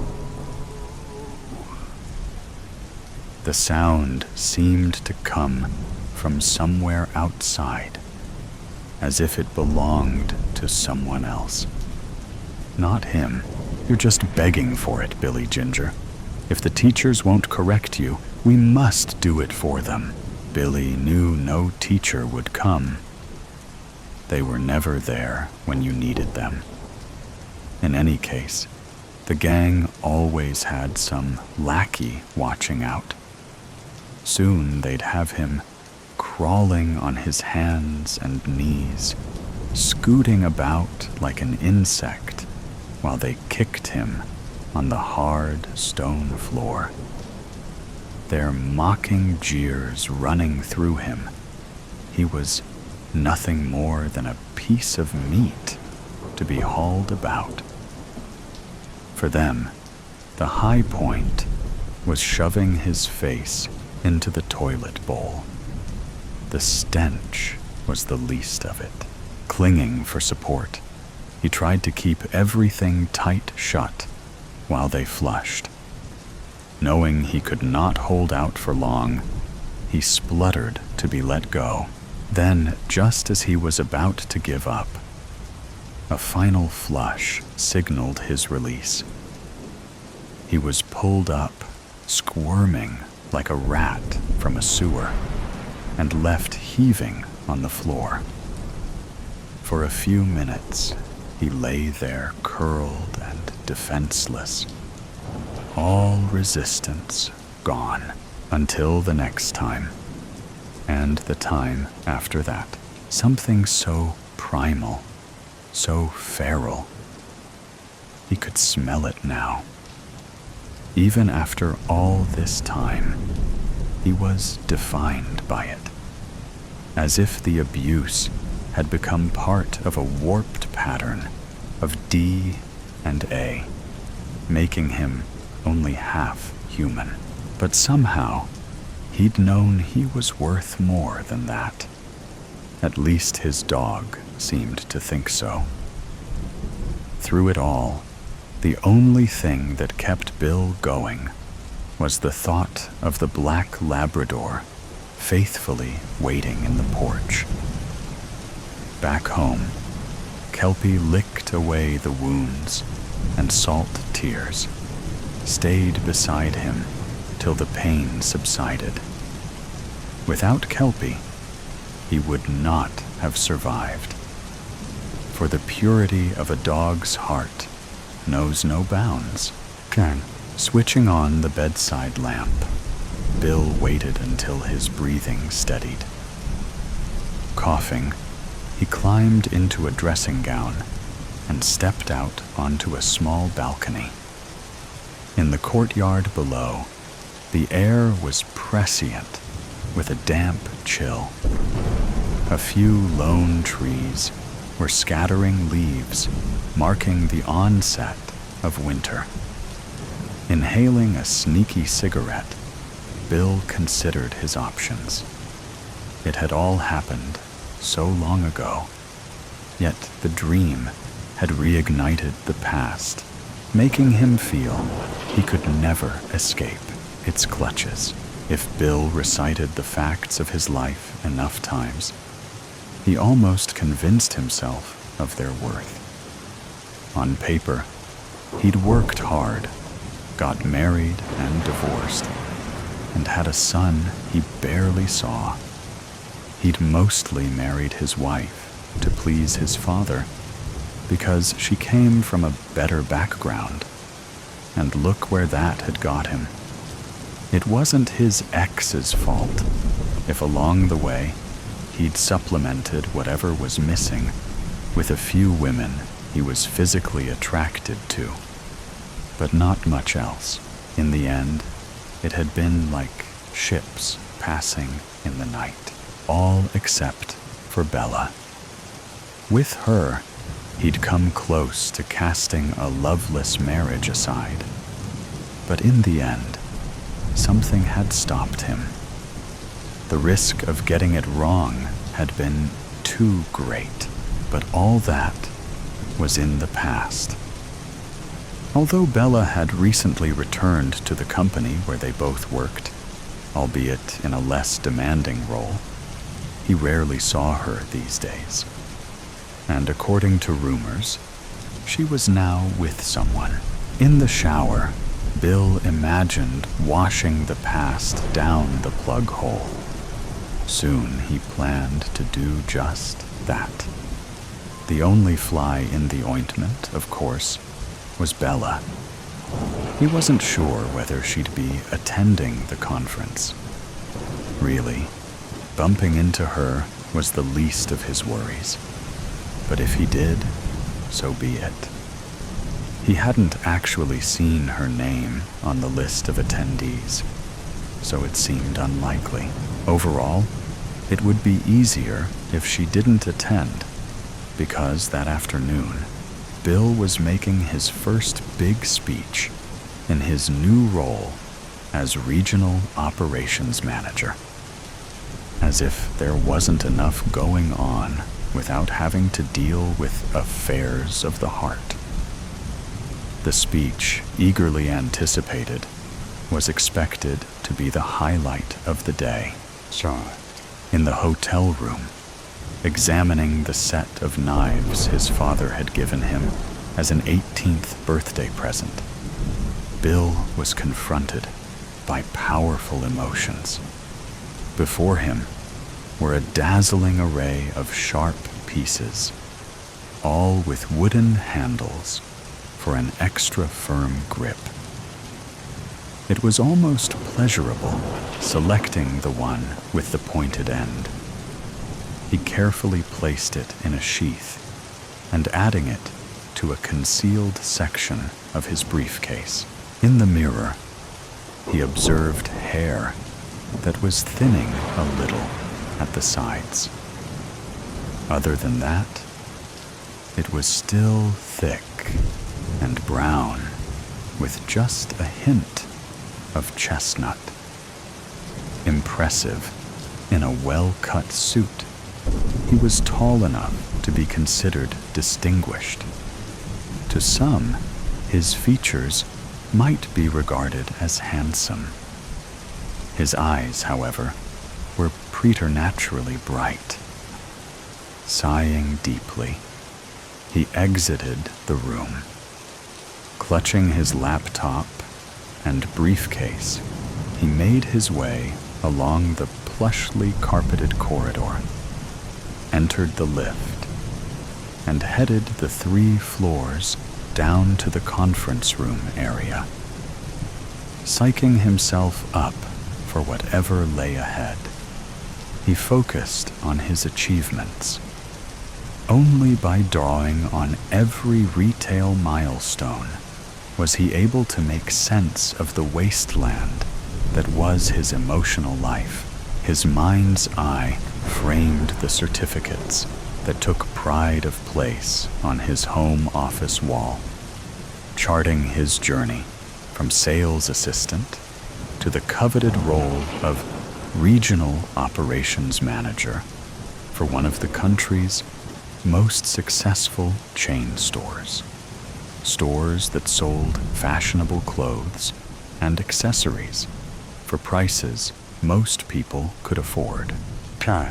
Bill's journey into a better life had only really begun when his parents had moved from a London suburb to a city in the Midlands.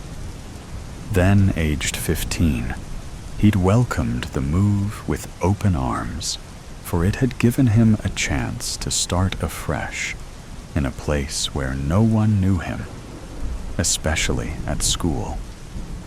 He had loved walking unrecognized through the city's streets and visiting its ancient cathedral.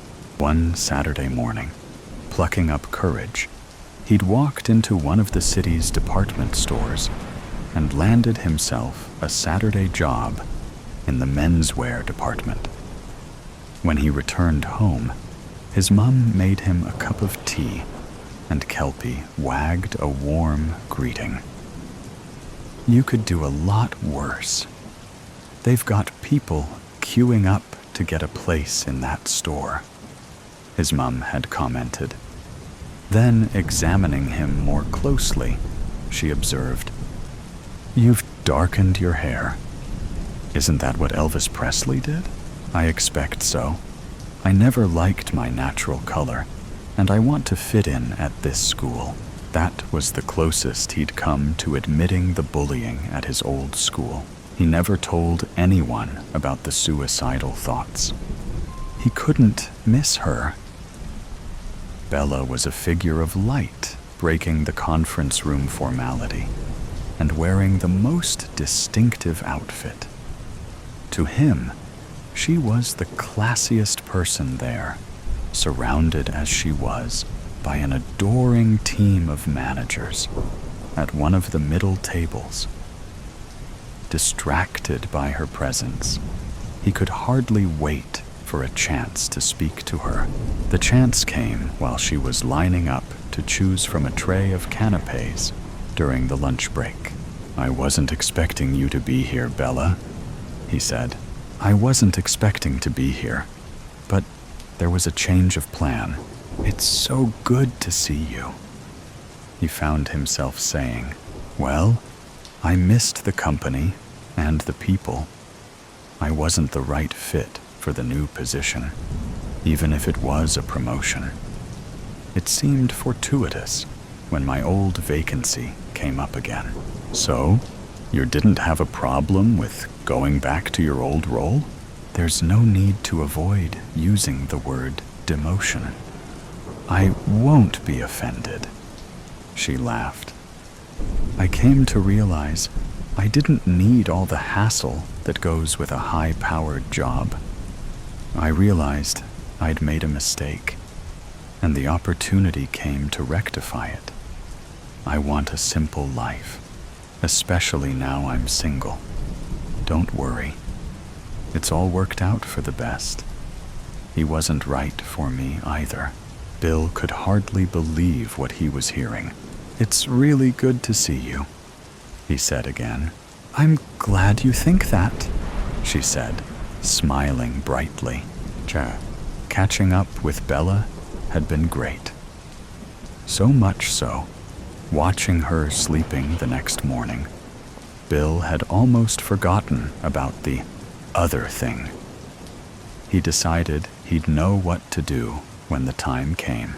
If it came, Bill was pouring coffee when Bella opened her eyes. They were warm, like kelpies had once been. That smells good, she said. I remembered you like it strong. The world outside remained foggy and damp, but for the moment, none of that mattered. Fully dressed, Bill joined Bella on the bed. What's the matter? You look like you've got the world on your shoulders, she said kindly. Nothing, just the conference. A lot to think about. But that was only partly true. If only he could tell her what was really on his mind. Part of him wondered whether meeting Bella again was purely coincidental, or a sign he should let the past go, once and for all. He might have said more, but then the phone rang. Good luck with the speech. Not that you're going to need it, Bella said, getting up and kissing him. On the way to the conference room, Bill overheard a conversation between two hotel staff members. Are the cameras still out? Only on the 3rd floor. Also, the ones by the bathroom. They're down, too. Okay, not good. How long before they are fixed? A few hours at most. Maintenance will get it sorted. It won't affect the general running of things. Bill felt almost disappointed to hear the news about the cameras. After his night with Bella, he'd been on the verge of scrapping his original plan. Now fate seemed to be pulling him back. Yet he still hadn't come across his nemesis. About 40 minutes into the second day of conference, a man best described as nondescript entered the hall. Head down, he weaved his way to the numbered seat.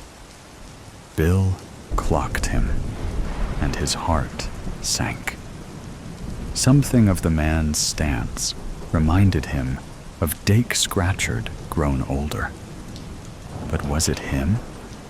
He couldn't be sure. 2 hours into the conference, during the talk on sustainability, the man scurried towards one of the exits, and all doubt vanished.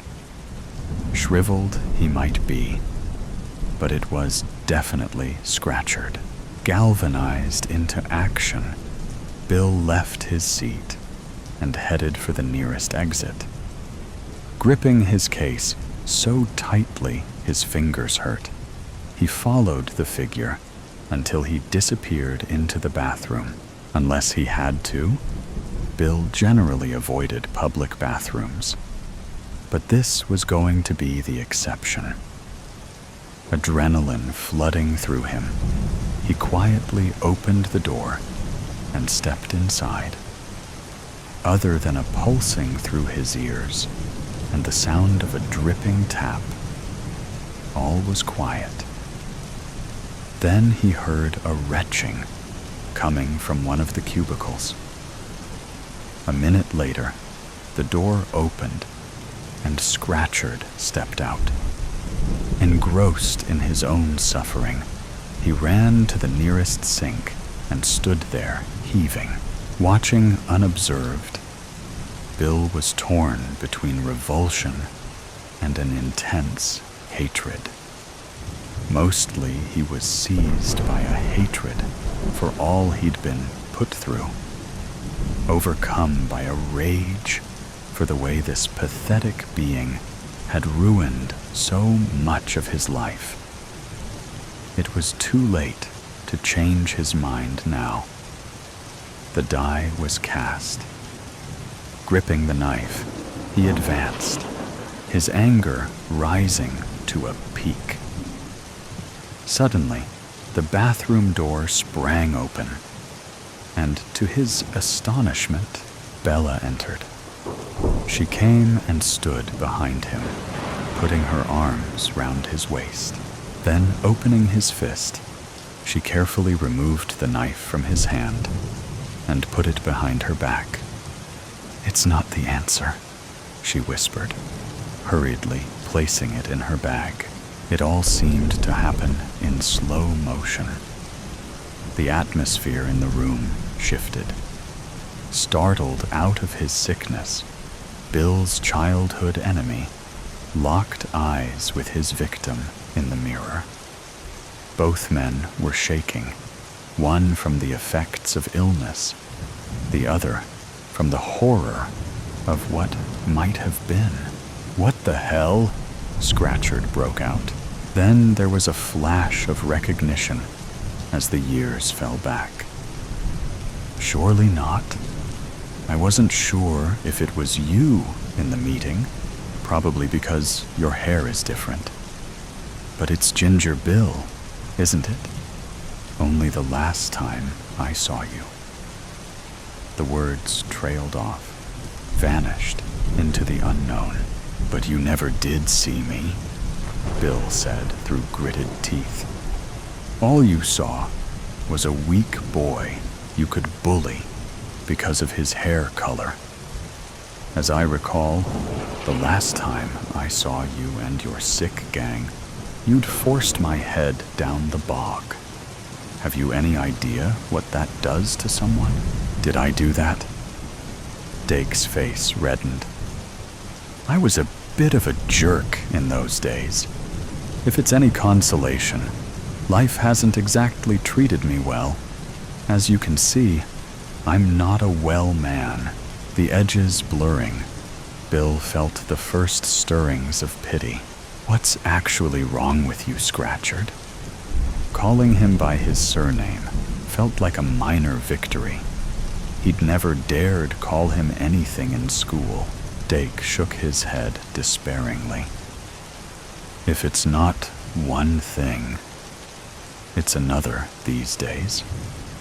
I had heart trouble a few years ago, and now this. I keep having to running to the toilet and have a raging thirst. You need medical attention, Bella said unexpectedly. You're showing all the signs of severe diabetes. My father got like that before he was diagnosed. 10 minutes later, Bill was sitting with his childhood tormentor in the lobby, waiting for assistance. I'm sorry for making your school life hard, Dake muttered, unable to meet Bill's eyes. It was worse than that. You bullied me to the point I didn't feel life was worth living. Why did you? I need to know, Bill demanded.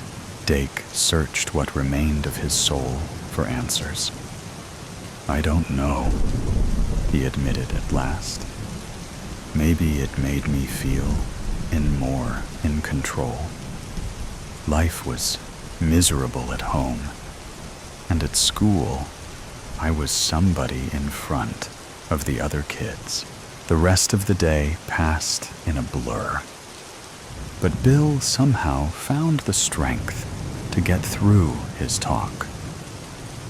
He got a good reception at the end, and he couldn't help noticing Bella was clapping the hardest. What made you come into the bathroom like that? He asked her much later. I couldn't believe it when I saw you there. You kept saying his name in your sleep, saying you're dead over and over. I haven't forgotten the nightmares you had when we were together before. Imagine what would have happened if you hadn't appeared, Bella. It doesn't bear thinking about, she said. If you want us to make a go of this, you've got to promise me you're going to get help. The past will always get in the way if you don't. It turned out to be an easy promise to keep. More than a year after that fateful encounter, the terrible dreams are a thing of the past. Though his old enemy is hardly on Bill's Christmas card list, he no longer regards him as a threat. Now, Bill dreams of walking through the park with Bella, taking it in turns to throw a ball for their new dog. Somehow, he feels very close to achieving it. Dig deep. Other than a faint glow coming from one of the back rooms, the town's charity shop was in darkness, its front door firmly closed. Although it had opened in 1985, the building had been used commercially since the 1800s, when it had variously been a pharmacy, a bank, and a tavern. The shop was close to the river in Marpleton, a pleasant English market town which had once been home to a nearby priory. In ancient times, monks had wandered back and forth to sell their wares at a market which still existed in diminished form across the road. Regulars were now peering through the shop window, but the main lights stayed off. A few of the shop's helpers were huddled in the back room. Patrick, the treasurer, had collected the spare keys from the greengrocer to let them in. The gatherers were addressing one topic, namely, why their long-serving manager, Rhea, had failed to open up the day before. I just can't understand it, Ivy, one of the shop's founding members, said. I've never known her not to turn up, unless she's on holiday. In all the years I've known Rhea, she's never had a day's sickness. Wasn't she going to New Zealand to visit her sister? Patrick asked. She was, but not until the following week. It's in the shop diary. Here, take a look. Ivy tapped the relevant pages meaningfully. I'm not doubting you, Ivy, but she may have got the dates wrong. She wasn't in the habit of making mistakes. Ivy's loyalty knew no bounds. Patrick adopted a different approach. You've tried Ria's landline, I take it, several times. Each time, it went straight to answer phone. Right. Still, I expect we're worrying over nothing. But you have to admit, she has been a bit distracted lately, someone piped up. Patrick turned to Silvana hopefully, but she shook her head. I've tried her on her mobile, but nothing. Silvana was a refugee who had joined the shop 2 years earlier. Since Ria had taken her under her wing when she first came to England, her English had improved markedly. Silvana had been on the verge of admitting her true feelings for Ria. Reality had crushed the likelihood of her returning to her homeland anytime soon, and been replaced by something entirely unexpected. An overwhelming love for another human being. Silvana's great wish was to know whether that love was returned. Ria clearly liked her, but was it worth risking their friendship for more? The path to such an admission seemed littered with obstacles. Now, the mystery of Ria's whereabouts could be added to an already growing list. Did Ria say anything about changing her holiday plans, Silvana? Patrick asked, determined to get to the bottom of things. No, I went to her house for my lesson last Wednesday. She told me she'd be away all next week. Silvana had considered the matter carefully. Yes, that is so. Patrick said. I guess I'll have to contact the area manager about reopening the shop. You'll need to do that. Volunteer phone numbers are stored in the locked cabinet, and only Ria has the key, Ivy interjected. Head office have contact numbers too. Everyone knew Ria always carried a set of keys on a fob attached to a waistband. Patrick joked she secretly had a cellar key for the shop's more trying customers, to which he'd received an enigmatic smile. The actual cellar key had supposedly vanished in the mists of time. Certainly, there was no call to use the cellar with ample storage space elsewhere. In any case, the cellar door was kept permanently locked, preventing anyone getting trapped if there was a fire. Patrick scrutinized the rota sheets. Maybe Judd would be willing to help if we reopen the shop, he suggested.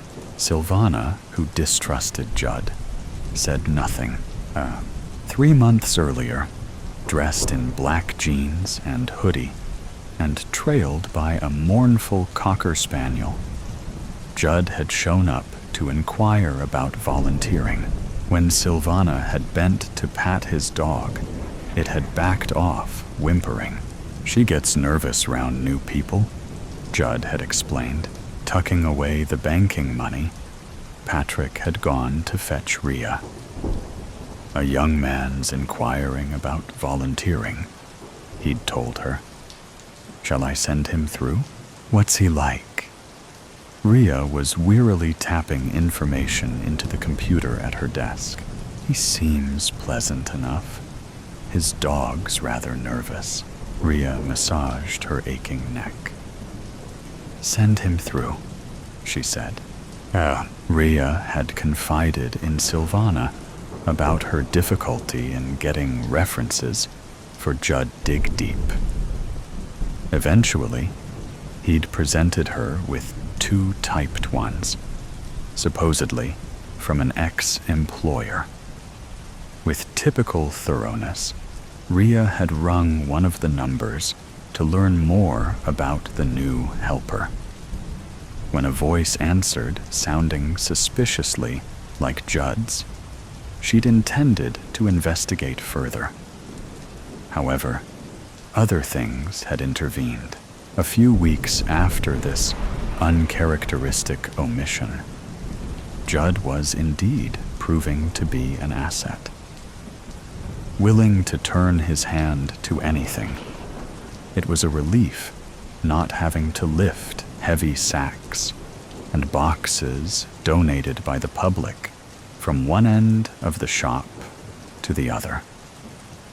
With little guidance, Judd had transformed one of the sorting rooms, leaving it immaculate. One evening, when Silvana cycled past the back of the shop, she noticed a group of undesirables hanging with Judd, engrossed in conversation. She hurried past, hoping she hadn't been seen. She raised her concerns to Ria, who told her it was nothing to worry about, that she'd keep an eye on things, and bafflingly added, "I'd rather you didn't mention this to anyone else." The day the shop reopened, without Ria at the helm, was Silvana's birthday. Patrick invited her to join him later for one of his wife's specials, homemade pizza and pear wine. The food tasted delicious, but she pushed her plate to one side. "You're still worried about Ria, aren't you?" Patrick observed. "Her cell phone is dead. It's strange. I knocked on her door last night, but still no answer." Patrick got up. "I tell you what, I happen to know Ria's neighbor, Angela, from the book club. She looks after the garden when Ria goes away. She may well have a spare key. I'm sure there's nothing to worry about, but it wouldn't do any harm to check if everything is all right." Silvana was relieved. "That's a great idea. Thanks, Patrick.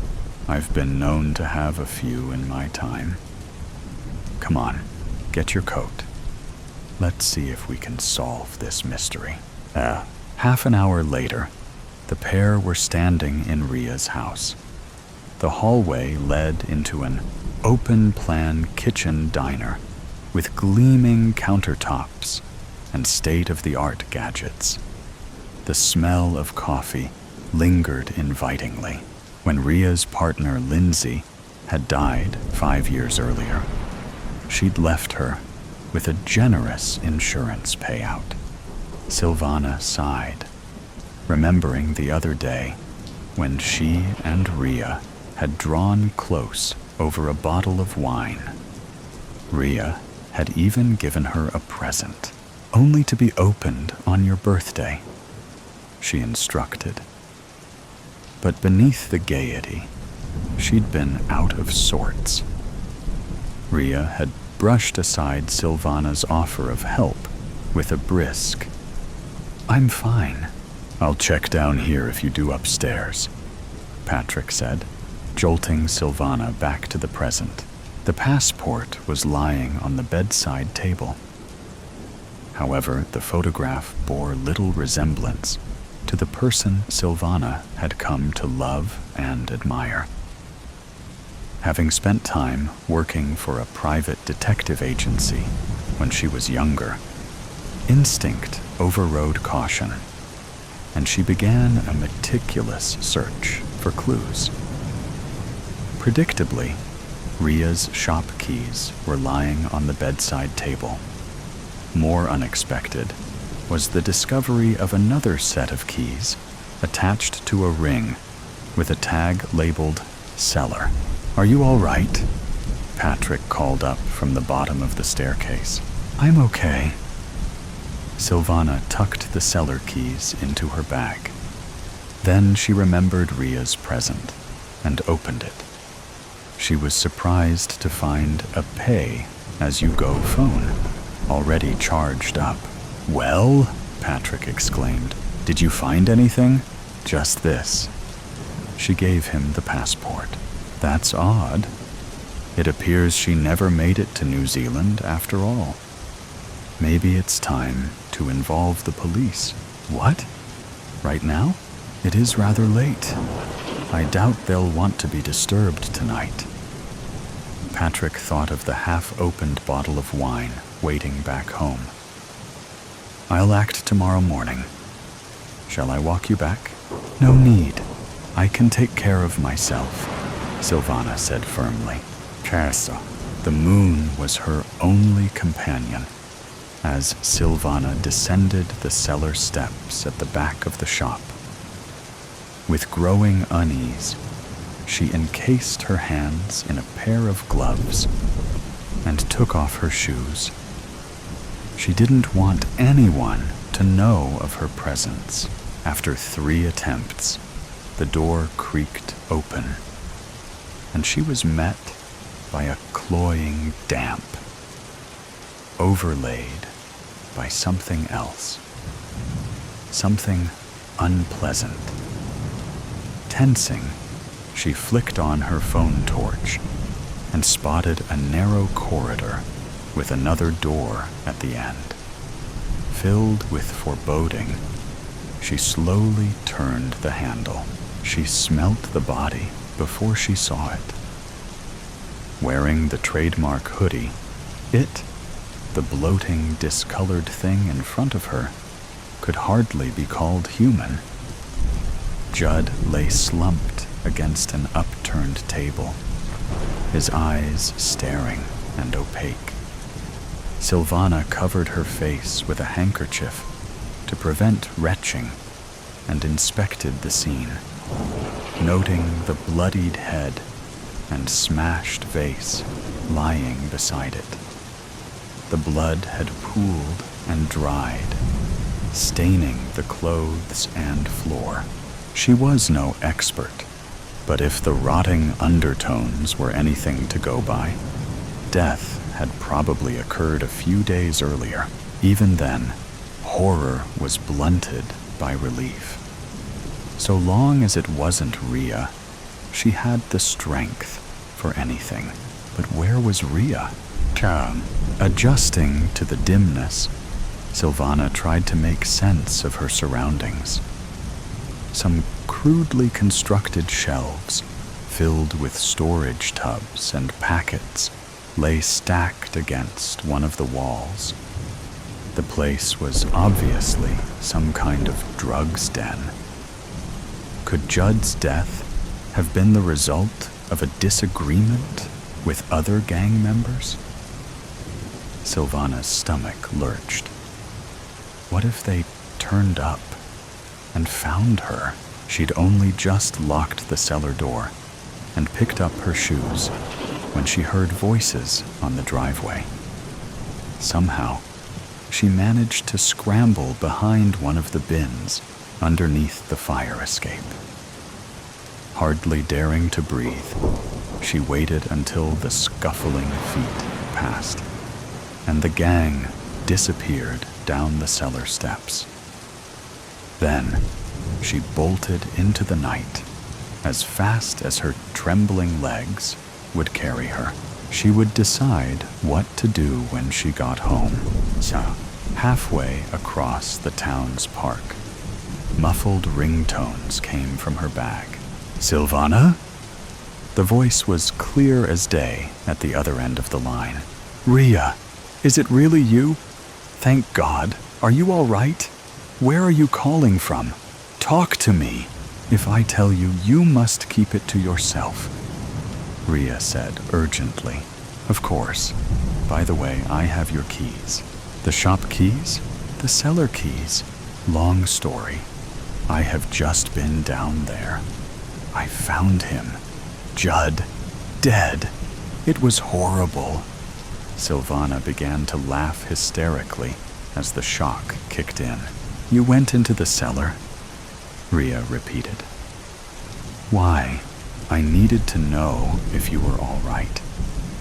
I was so afraid I was going to find you, not him." When I saw your passport, I knew you couldn't have gone abroad. That something must have happened. I didn't get the chance. What happened? I will tell you, but not now. Not on the phone. Patrick is planning to go to the police tomorrow about your passport, Ria asked. Did you touch anything when you went into the cellar? Did you touch him? No. Silvana's teeth were chattering from shock. It's cold outside.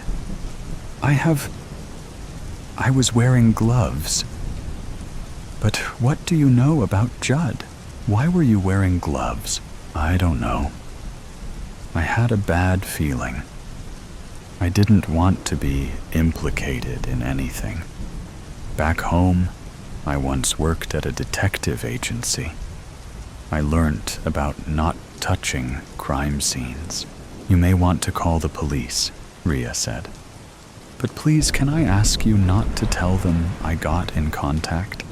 Or about me giving you the phone? We'll meet soon. That is, if you want to. I'll understand if you don't want anything more to do with me. Of course I want to meet you. It seemed silly pretending now. It's all I think about. Cha. Silvana's heart flipped when she saw the distant figure standing on the pier below. The matinee performance at the Pavilion Theater was in full swing, and the pier was almost deserted. She came up behind Ria, patting her on the shoulder. Hey, Ria turned, instantly relaxing when she saw her friend. Hey. Silvana sank into Ria's arms. For a long time, the pair embraced. It's so good to see you, Silvana said. Likewise. Ria glanced round. Does anyone know you're here? No. And I'm so hungry. Ria grinned. How about some fish and chips? I'll treat you. You mean the famous English fish and chips? Ria grinned. I've discovered a great place on the front. She linked arms with Silvana. Come on, let's eat. Then I'll tell you everything. Cha. Judd was a bad lot, Ria admitted later. He was running a drug racket, and I threatened to report him to the police.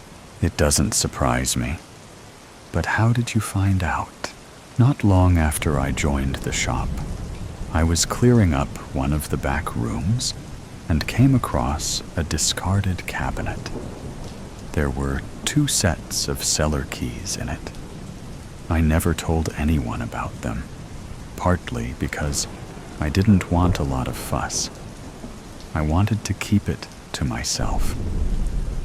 Unfortunately, Judd caught me coming up the stairs one evening and demanded to store his things there. I didn't like the way he spoke to me. When I refused, he threatened to torture his dog in front of me. He implied if I didn't comply, I'd be next. His eyes were so cold. For the second time in my life, I felt real fear. There would be time enough to ask about the first time, Silvana thought, clasping Ria's hand. I'm afraid there's more, Ria said dully. You probably won't want anything to do with me when you hear the rest. Silvana clutched Ria's hand more tightly. She'd come too far to be brushed aside. Why don't you let me be the judge of that? She said firmly. Whatever it is, we'll bear it together. You see, I love you. I need you to know that. You do? For a moment, Ria's face shone. That's a relief, she said, laughing. I thought it was just me. Did you? Silvana laughed too. I may have had my suspicions, but I didn't want to say anything. Oh, I'm so happy, Silvana said. But Hold your horses before we get carried away, Rhea warned. Hold my horses? An English expression. It means don't count your chickens. Count my chickens? Silvana, my love, let me finish my story before you say anything. Okay, sorry. Silvana nibbled a stray chip. Rhea was smiling in spite of everything. In the end, I couldn't stand being held to ransom by a bully like Judd. A few days ago, I foolishly decided to confront him in the cellar. He went to grab a knife from the table. There was an old jar on one of the shelves, and as he turned, I smashed it over his head. She shuddered. I couldn't tell you all this, but I made sure you had the phone before I left. I hoped you'd stay in touch. The day after, I headed here. Not wanting to be traced, I paid for everything with cash.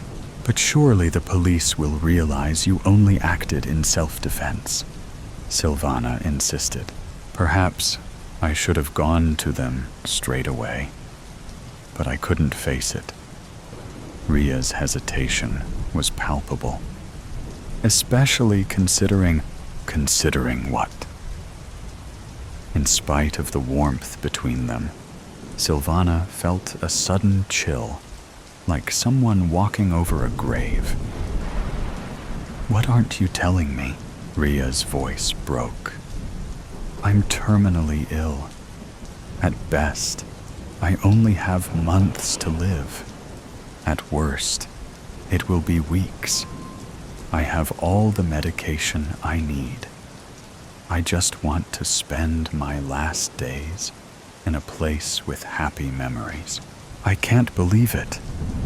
But Silvana knew Rhea was speaking the truth. She tried to disguise her anguish. How long have you known? She whispered. I only found out for certain the day before Judd threatened me in the cellar. Maybe I wasn't thinking straight. I should have told the police everything long before, but by then, I was in too deep. I'm going to stay with you. Silvana had never been more certain of anything. Rhea shook her head. Stay with me tonight, and go back tomorrow. It won't be long before the police check the cellar. It will look odd if you're not there. I have every faith in your survival skills. Look how far you've come. In the meantime, there's something I want you to have. What is it? Rhea handed Silvana 2 envelopes. Inside one is a plan of the cellar. After years of searching, I think I may have finally uncovered the sealed entrance to a tunnel leading to the old priory. My father was a historian and suspected there might be one near the shop.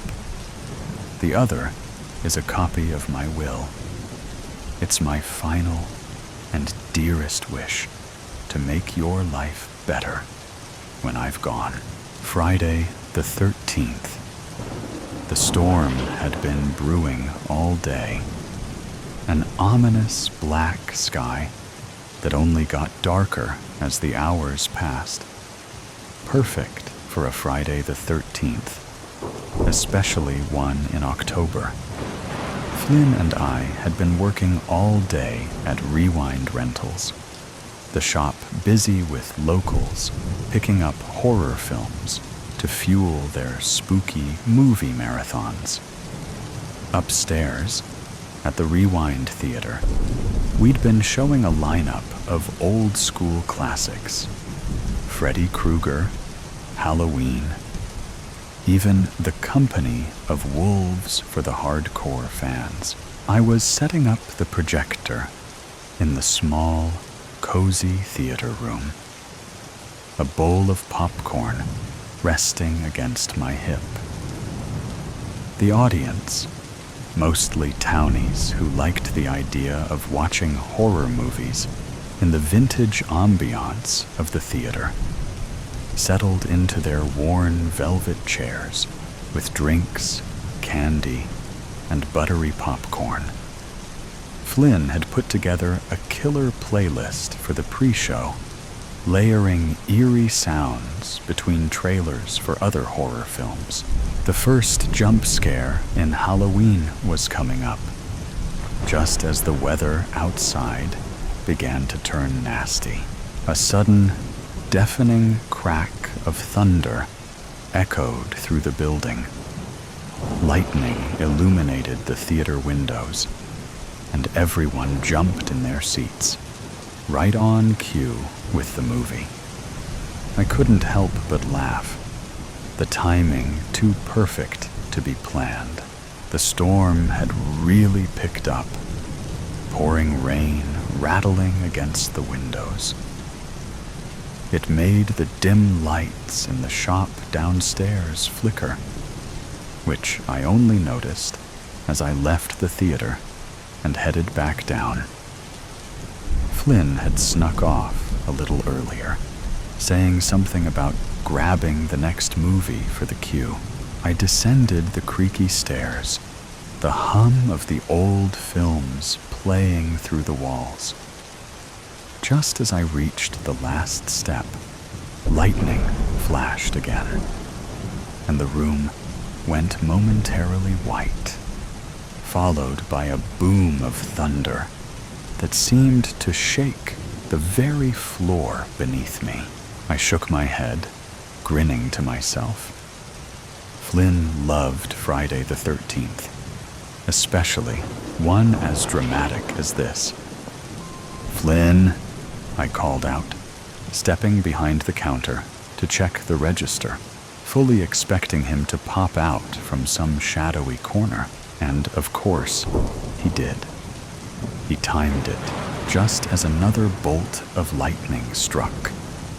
Diving out from behind a row of horror movies, with a loud "boo," I screamed, slapping his arm instinctively, and he burst into laughter, pulling me close before I could get away. His lips found mine in a soft, warm kiss. The contrast to the storm outside, making it feel all the more comforting. "You're too easy," Flynn teased, brushing his thumb over my cheek. Always so jumpy, I rolled my eyes, trying to ignore the way my pulse quickened. "Yeah, well, I have a reason to be, especially on nights like this. Something weird always happens on Friday the 13th. I'm starting to think I'm cursed." Flynn raised an eyebrow, that familiar smirk tugging at the corner of his lips. "Oh? And what makes you say that?" I sighed, stepping back and leaning against the counter as I crossed my arms, the rain tapping against the windows behind me. "Okay, so remember last year when I was doing the end-of-day paperwork behind the desk?" He nodded, waiting for me to continue. I looked up, and there was this guy standing by the horror section, I said, feeling a little chill run down my spine at the memory. He was wearing this creepy mask, like one of those old porcelain doll faces, and just staring at me.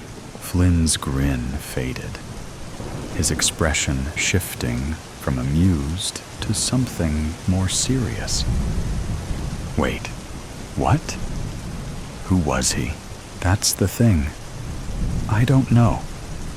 I didn't hear the bell ring when he came in, and when I greeted him, he didn't say anything. He just kept watching me while he browsed the shelves. "Okay, that's seriously messed up," Flynn said, taking a step closer. "What happened after?"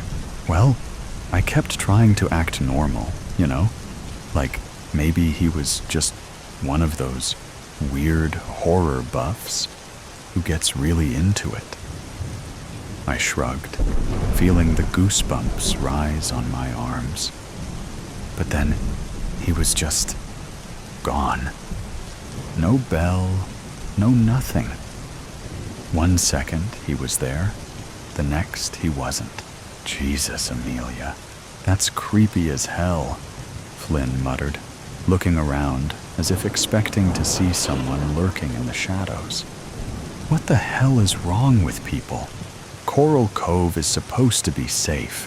"Yeah, well, that's what I thought too.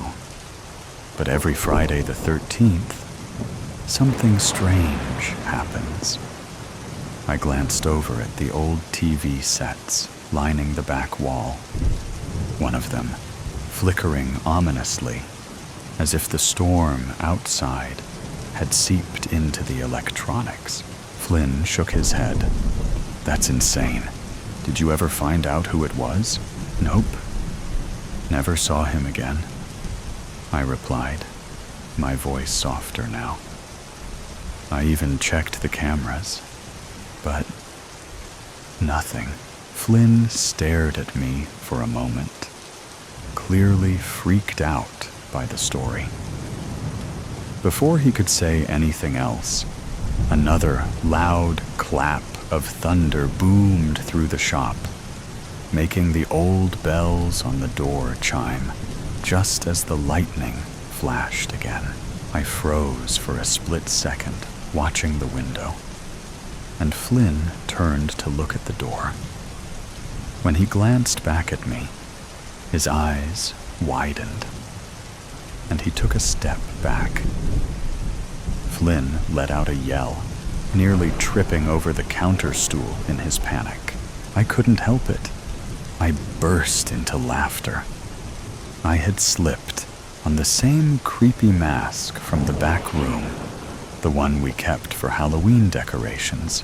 "You should have seen your face," I howled, tears of laughter streaming down my cheeks as I pulled the mask off. "Priceless!" Flynn clutched his chest, breathing heavily, before shaking his head at me. "You're a menace," he said, stepping forward and wrapping his arms around me. "And I don't know why I put up with you," I grinned, tilting my head up to meet his gaze. "Because you love me," I teased. He rolled his eyes, but leaned down to kiss me again. The storm outside, a distant rumble, compared to the warmth between us. "Yeah, I do," he murmured, pulling me closer. The rain kept falling. The thunder rolled. And in that small, cozy corner of Coral Cove, surrounded by dusty VHS tapes and flickering lights, we felt untouchable, no matter how cursed the night might be. Oh, Muse. Oh, Catharsis. My legs were on fire by the time they left the ground. I surged upward like a spark, stretching my arms toward the ceiling, grabbing, reaching. I landed hard on my calloused soles. Once more, then, I leapt, gaining height. The third jump took me higher still, and as I returned to the floor, catching sight of myself in the mirror, I rolled my whole body downward. I found a strange foundation there in the scuffed surface, and I allowed this discovery to take root in the depths of my stomach. It tugged me to the ground like a magnet, providing momentum as I sank. I felt my whole body contort with it, bending in half, caught, flailing, like a moth in a web. "Stop! Stop!" His voice echoed sharply off the white walls, the beating of a mighty drum. It startled me out of my panting half-trance, and Louisa, the stage manager, a severe, spectacled woman in a beige blouse, reached out a hand to pause the tape player. The music, that music, driving, discordant, utterly electric, screeched to an abrupt halt. There was silence. Tugging down my shirt, I averted my gaze from the mirror and extended one leg, gently trying to loosen my muscles. But booming in that same voice, the voice of the giant that he was, he rose from his chair and began to circle me like a desert bird. "You're dragging, Hector," he said. "You're descending into the earth too slowly. You understand? You lack impetus." His words rattled his throat as though it were an iron cage. "The dance is precise.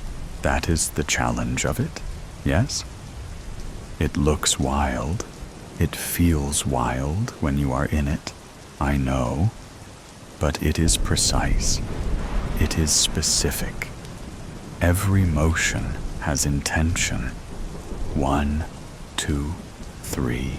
He slammed his foot with each word, punctuating them with the thump, thump, thump of his shoe. He rocked his pelvis down, trying to mime for me what exactly I was ruining. And while he could no longer exert himself the way he could in his youth, I saw the whisper of strength in his limbs, the dancer, the echo of the titan he once and still was. At that moment, I hated myself for dancing badly. Really, the only thing worse than dancing badly is knowing that you are dancing badly, that others can tell you are dancing badly. I never imagined I would dance badly before Dimitri Lamoureux. I never imagined I would be dancing this piece before Dimitri Lamoureux, choreographer, director, writer, living legend. He had, in his prime, created 6 variations of what he called human dramas with music. Not quite musicals, but real, honest-to-God works of art. And in my mind, they still towered over the blockbusters dominating Broadway at the time. Louisa, his longtime collaborator, had worked on every premiere and some revivals, such as this one. Lucky her. Lamoureux had practically invented a new language of movement, a language which would inspire crude imitation after crude imitation. Yet, nothing compared. He had flown close to some secret glory, some cosmic thing that no other artist had ever even glimpsed. He was Icarus, never fallen, and I was just me, stupid, out-of-work me. Through dumb luck, I never believed they really liked me in that singing prescription pill commercial. I would actually get to perform No Place, the No Place, That seminal solo dance from Human Drama with Music #1, Catharsis. It was not quite a featured 20-minute dream ballet. No. In fact, it had been described by at least one critic as a night terror. Primal, cerebral, something that burrowed into a person's head. It was a career maker, though. The role of the dancer had no dialogue, and sure, it spent most of the show backstage. I hadn't even rehearsed with the rest of the cast yet, but if I could step out and command the room for just 6 minutes and 18 seconds, I would get to do this, and nothing but this forever, until my body gave out. And I wanted that more than anything. I saw a grainy recording of No Place on PBS as a child. Flipping through the channels in that little apartment, my knees digging into the living room carpet, I paused as a lone figure emerged onto a darkened stage. Dressed in gray fabric, hunched in a solitary white spotlight, his body heaved with bracing breaths, ignited by a swell of wind and the crash of drums. He spun in a circle before bending backward completely, with a flexibility I could only hope to one day possess.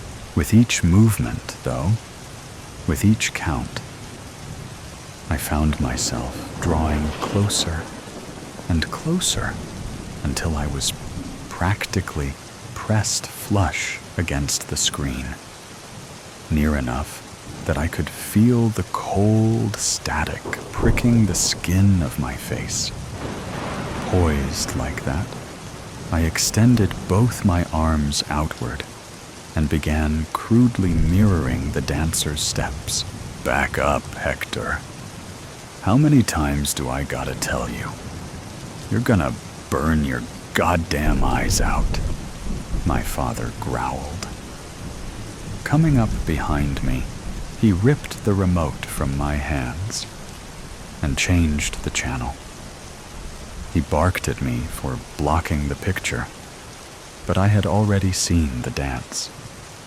I had seen it, and having seen it, I craved it, like I had tasted blood.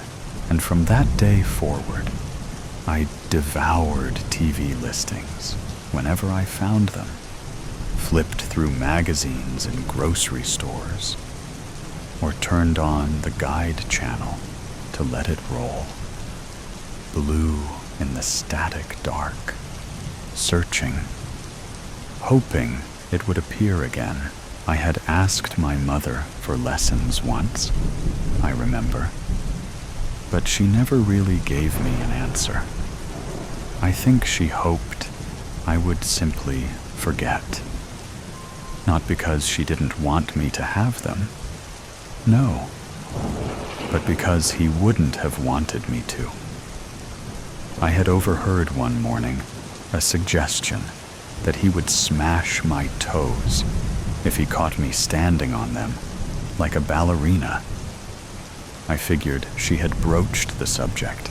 Either way, they aired the recording of Catharsis again in the autumn, very late at night, long past the hour I would be in bed, or sensible people would be watching. But I had planned for it. For weeks, I had been saving wherever I could. Change from lunch, or from errands to the corner store. Standing in the doorway to my bedroom, one eye on the alarm clock, I, knowing I couldn't be late, clutched the blank VHS tape to my chest. I had scrounged up just enough to buy it for this singular, solemn purpose. I had made this walk many, many times, the long corridor past my parents' bedroom to the living room. And I knew, by then, that I had to take the trek in threes, extending my legs every third step to avoid the spots where the floor creaked. I listened to my father's snoring, holding my breath as I moved, 3 by 3, avoiding the noise, avoiding the discovery, only to take off running as soon as I felt carpet. Hurrying to the television, I muted it with the remote before shoving the tape into the VCR. And as soon as I was sure that little red light was blinking, I watched. Yeah, I watched. And I mirrored the silent movements as if compelled, as if called. And while I didn't learn to dance for real until high school, when I could spend more time outside the house, I did dance for real that night. I hid the tape in a corner of my closet and snuck it out again and again, whenever the opportunity arose, until it broke and I couldn't even rewind it anymore. I'm sorry. I'm in my head. I can do it, I said at last, speaking to Lamoureux in the mirror of the rehearsal room.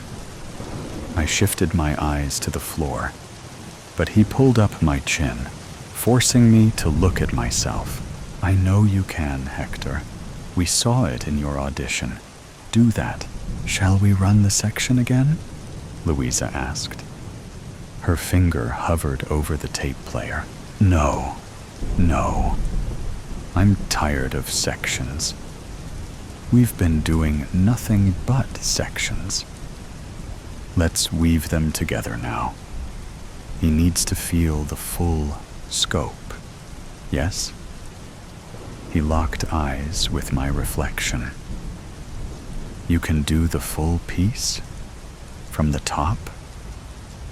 I nodded, because I did not know what else to do.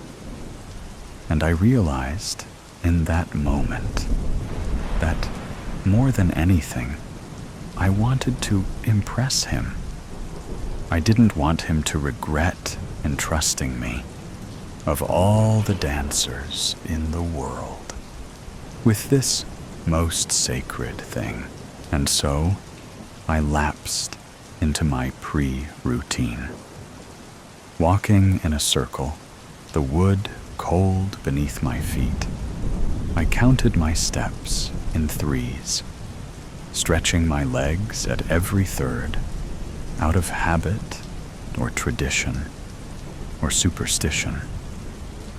I rolled my hands downward next, running my pointer finger along each of my toes, counting out all 10 before taking my place before the mirror. Lamoureux settled back in his chair with a grunt, and turning to Louisa, I gave a nod. She pressed a few buttons, and with a low analog whir, the music began. I exhaled, my whole chest heaving, and counting to myself, I began. Turning, whirling, writhing, I bent myself backward, stretching my entire torso. Lamoureux, too, began keeping time, stomping away with his foot, watching every movement I made, driving me forward, taking hold of the energy I was hurling out into the space. Thump, thump, thump, thump. Each beat seeped into me, filling the pores of my thrashing body and setting my muscles ablaze. I blinked, and at first, I was not even sure I had seen it. It began as something of a flicker of light, a vague shadow over my left shoulder, almost a smudge on the mirror. The music hastened, and Lamoureux thumped time. And as if keeping up with it, the thing in the glass moved. I spun too, and it seemed to spin with me. But locked into the dance, I did not stop to look. No, I spun. And I spun lost completely. And with each turn, the shape seemed to take more solid form, until I, facing the mirror, panting, aching, could see it, really see it. Skeletal limbs, impossibly long, arachnid almost, pulsed with tendons and throbbing red veins. It swayed back and forth, collapsing and contorting in on itself, creating and uncreating, almost imitating my movement, but stretching them to the mocking brink. It was a figure, a rotting husk, forged as if from teeth and flesh and living darkness. It moved in a way nothing I had ever seen moved. Choreographed chaos. A star imploding in on itself. A jellyfish. And yet, a man bending completely in half, twitching. It flipped its torso upside down, and its swollen head smacked the floor with a sickening, wet crunch. Somewhere beneath the thumping, I thought I could hear a raw, splintering noise, one that could burrow into a person's skull, digging like claws through grave dirt. Its spine had shattered, I thought. It had snapped itself in half, and yet continued to move. Beneath the music, I could hear the sick, screeching grind of bone on bone. Thump, thump, thump. I leapt, then just as I had leapt before, unable to stop. I stretched my arms upward, once, twice, 3 times. The thing leapt with me, limbs flailing, fingers breaking, twisting and cracking as it furled them toward the ceiling. I cried out, landing hard on the floor, traveling too far in the final leap, plummeting askew. The illusion broke. I rolled upward, legs burning, trying to catch my breath. I almost thought I would vomit. And when I looked, there was nothing in the mirror. Oh, why don't we take a break? Louisa was the one to crack the strange stillness that settled over us. Her voice firm as she stood from her chair and pierced the catacomb that the rehearsal room had become. Step into the hallway, Hector. Are you all right? Do you need me to file an injury report? Why don't you get some water? I was working too hard, I thought, as I slumped against the wall in the corridor. Closing my eyes, I took a long swig from my bottle, using the back of my hand to wipe away the layer of sweat that now drenched my brow. The shape in the mirror flashed into my thoughts like a thunder crack. I winced. There had been nothing there, I decided. Of course there had been nothing there. Nobody else had reacted, So there had been nothing there. An absent-minded hand came down to rub my knee through my tights, and for a moment, I was a little kid again. I could feel the living room carpet digging into my bare legs as I let my thoughts drift to that apartment, to my mother, to my father, and to that low-quality VHS recording, to the countless nights I spent caught in the dull glow of the television, dancing in the dark. Louisa came to collect me 15 minutes later, and as I stepped back into the rehearsal room, assuring her I was just fine, I saw that she had taped a wide blue circle onto the floor. "You traveled too far last time," Lamoureux said from his perch. I had Louisa mark the edges of the stage. It's shaped like a disc. You must stay within the circle, understand? Are you ready to try again? Yes, but I was just thinking. I mean, sitting out there, I know why I'm falling behind.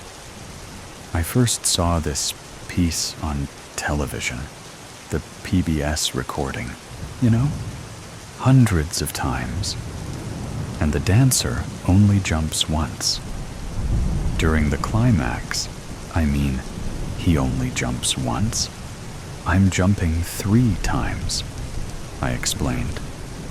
It throws off the next measure for me, so I'm behind the music, and then I rush. Louisa dropped her script on the floor, interrupting me and catching Lamoureux's attention.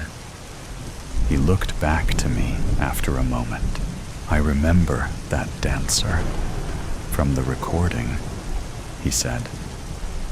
"He was a last-minute replacement. He was not like you. He lacked stamina. He lacked strength. Could not do all 3 jumps and keep going, so we had to alter it. The cameras were already there, and the show must go on, yes? But you have the ability to perform the piece as conceived, Hector. It's why we chose you. 3 jumps. Forget what you know. Watching him, I felt something strange fluttering in my stomach. Maybe it was nausea. Maybe it was embarrassment at him trying to flatter me. But it was enough. I walked my circle of 3s, counted my toes, and straightened up. And looking at Louisa, I gave a nod. The music began. It was different this time, I thought. My whole body struck by a new momentum. I lurched to the left and then to the right, writhing downward, finding each moment, each breath, each precise movement. Lamoureux was not thumping, and while I only caught glimpses of him as I spun, something odd bubbled across his face. Excitement, maybe, or pleasure, and I had done it, I thought. I had danced before the master, and at last I had done it well. Still, I found that I dared not look in the mirror. Not really.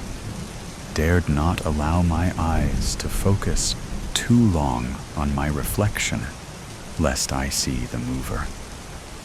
Some part of me, even then, thought maybe it was still lurking there. I jumped. Once, twice, 3 times, extending my arms, my feet finding the floor as I plummeted down, sinking into the earth. I rolled, discovering that solid foundation again, finishing the dance with one final gasp as the music surged and ended in a cacophony. I had done it, panting, soaked, breathless. I looked up, then my limbs ablaze. I looked up, and there simply was no mirror. In its place, there was only an unbroken wall of black, an abyss. Something moved within it, though, dancing through the void, crunching, whirling, twisting, and thumping. I watched it now, watched the way it transfigured itself. It was almost divine. Some odd part of my brain thought, the way it moved, like nothing else had ever moved. Stunning, yes? Lamoureux said, coming up behind me as I knelt there. He placed a hand on my shoulder. Louisa joined him, and all three of us looked. Do not be afraid. It dwells there in the dark. No man in no place. Yes, always there, I think, just beyond what we can see, at least until we descend into it ourselves. He laughed. Do not look for the dead in the glass. You'll not like it. He squeezed my arm. The dance, exactly as devised. 3 jumps when not in public performance, thins the veils, allows us to see. A ritual, if you like. Are we artists, not magicians? And David danced before the Lord with all his might. Louisa and I have not seen in a long time. But I can no longer dance like you. What is it? I asked hoarsely. Do I know? A muse? It moves like the breath of the universe, walks the edge of it. An echo of what has always been. Maybe God. Reductive, but to filter even one part of it for mortal eyes, to be able to imitate some whisper of its aspect. Transcendent. Look, it's choreographing our next masterpiece. I don't understand. Inspiration chooses, Hector. It chose me. He ducked down to speak into my ear. I knew when you gushed about that videotape at your audition. Catharsis has never been recorded for broadcast. Why then did you and only you see it? How? To learn. My eyes widened. So be its filter, be its mirror, be sainted. I rose. I watched. My legs burned. Lamoureux had chosen me because it had chosen me. Yes, I thought. Yes, I wanted it. Me. Out of work, me. The filter. Chosen. I danced.